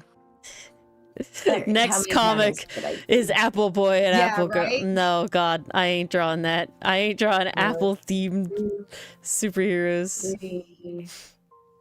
Alrighty, we got 4 panels done tonight. Oh, That's snap. Not too shabby. Not too bad. What time is it? Oh no, it's time. Well, all right. It's time. Sadly, I didn't get too into the colors. I was too busy drawing them. But everybody liked liked them, so you know what? It worked out. Yeah, everybody enjoyed this was successful. our boys and girl. So you know what? That's all we need. We'll figure out a skin tone. Time to do. Yes, time to But a tree theme VTuber, hell yeah, it's coming, enthuse. We're getting there. I actually, it's guys. in the pipeline. So for those who don't know, Ori does way too many things, and Ori is in way too many sections of the internet, I guess. And thus, this avatar you see is specifically Ori, and nobody else. However, there is also 2 other avatars that exist, and they are Camden for TTRPG related things in the Origami Curio, and then there's also someone coming soon, which is Circe, which is not spelt like the Greek goddess Circe. It's Circe Canadensis is what it's from, and she is a VTuber. She's gonna be. We're getting there. The rigging will happen. 2025. I make promises, and she'll be doing things. Yeah, it's spelled, the second E is an I, so Circe, like that. And, I think I can show her off pretty easily. Let's see. Is it in... I have to remember where it is. Conference?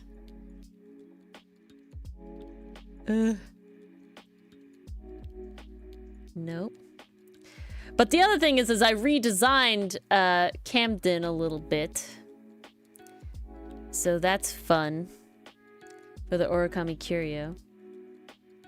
It's like this, Circe. Yes. It's like the Circe. No. It's from Circe canadensis, which is the eastern redbud, which is one of my favorite deciduous broadleaf trees. And she... I don't know why she's not in the place I thought she was.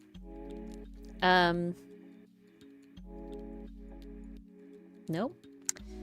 Uh-oh. Not really uh-oh. She's just not where I thought she was. I found her. This is her. Needs to search through the many sketchbooks that is her computer. So this is Circe, and she's gonna be a VTuber. And she and Ori are sisters. It's like alternate universe Ori's basically. Like, she seems like the older sister who, like, does more of the outdoor stuff, and yours does the indoor stuff. Yeah. So. Exactly. That's why they're doppelganger. But then, so this is Circe. We of course have Ori, which you see on screen now, and Ori is the one that does all the streams. And then Camden just got a remaster, which I want to do a full thing for her. But this is Camden. Boop. Had to give the little glasses chain because I have that now, and I did like a little scarf thing instead, but very special. So Camden has the jacket. So Circe is gonna be for a YouTube channel that I will launch, it will happen, where I talk about trees because I'm an arborist, and basically I just have to rig her, and then the videos will literally happen after that because I have a script ready and things already, and we just have to get there. But yeah. So when that launches, everybody will know. But she does draw. So it'll be drawing trees as characters, basically. And talking about that tree. Or other tree-related topics. For the trees. Oh, Ori, head pats for Sten. Head pats for Sten. Boop, boop, boop, boop, boop, boop, boop. There you go. The tree channel is not tomorrow. It was a little down the line. I debated like making just like a VTuber, like a PNG tuber version of her for just like to do before I rig, but we're so close to rigging. I'm just gonna rig it. We're very close. And I'm very happy with her. Every time I look, I'm like, oh, nice. She's only gonna be rigged from like here up though, because time, and that's where she honestly sits. So, but yeah, very cool, very fun. We got my Felcos and my Hori Hori, and yeah, cool beans. Very cool. But so those are future things. That's 2025 thing. 2025 thing is rigging, because literally we're gonna finish this course soon, and that's the next thing I want to rig, and that's what we're doing. So yeah, no tree channel tomorrow. It's gonna be a little bit. However, you probably will get more streams tomorrow, like the Zycy the False Alchemist stream, because those are plans and I have ideas. So yeah. All right. Thank you all for coming. Please come to Ace Attorney stream tomorrow, where you will... Clearly, we're going to finish the tutorial. I'm confident we're going to finish it, and thus you're going to see Mars in my new outfits, which we all want to see. You really do. I promise. It'll be cool. And you get to see Dylan. Be very cool. You can trust us. Dylan. You saw him last week. You'll see him again this week. You got to get as much Dylan in as possible. Catch him in the before wild. He goes away again. Yes. We got one more week with him after this one, I gotta rope you in somehow. It's important. Okay? We gotta all the tie-ins. I'm posting more on my Origami Curio again, so we're trying to revive a little bit. And we're trying to interconnect everything. So, you know, the more stat block you make, the happier of an Ori I am. But yeah. All right. Thank you all for coming. We'll see you all tomorrow. And good night. Good night, everybody. Have a good one.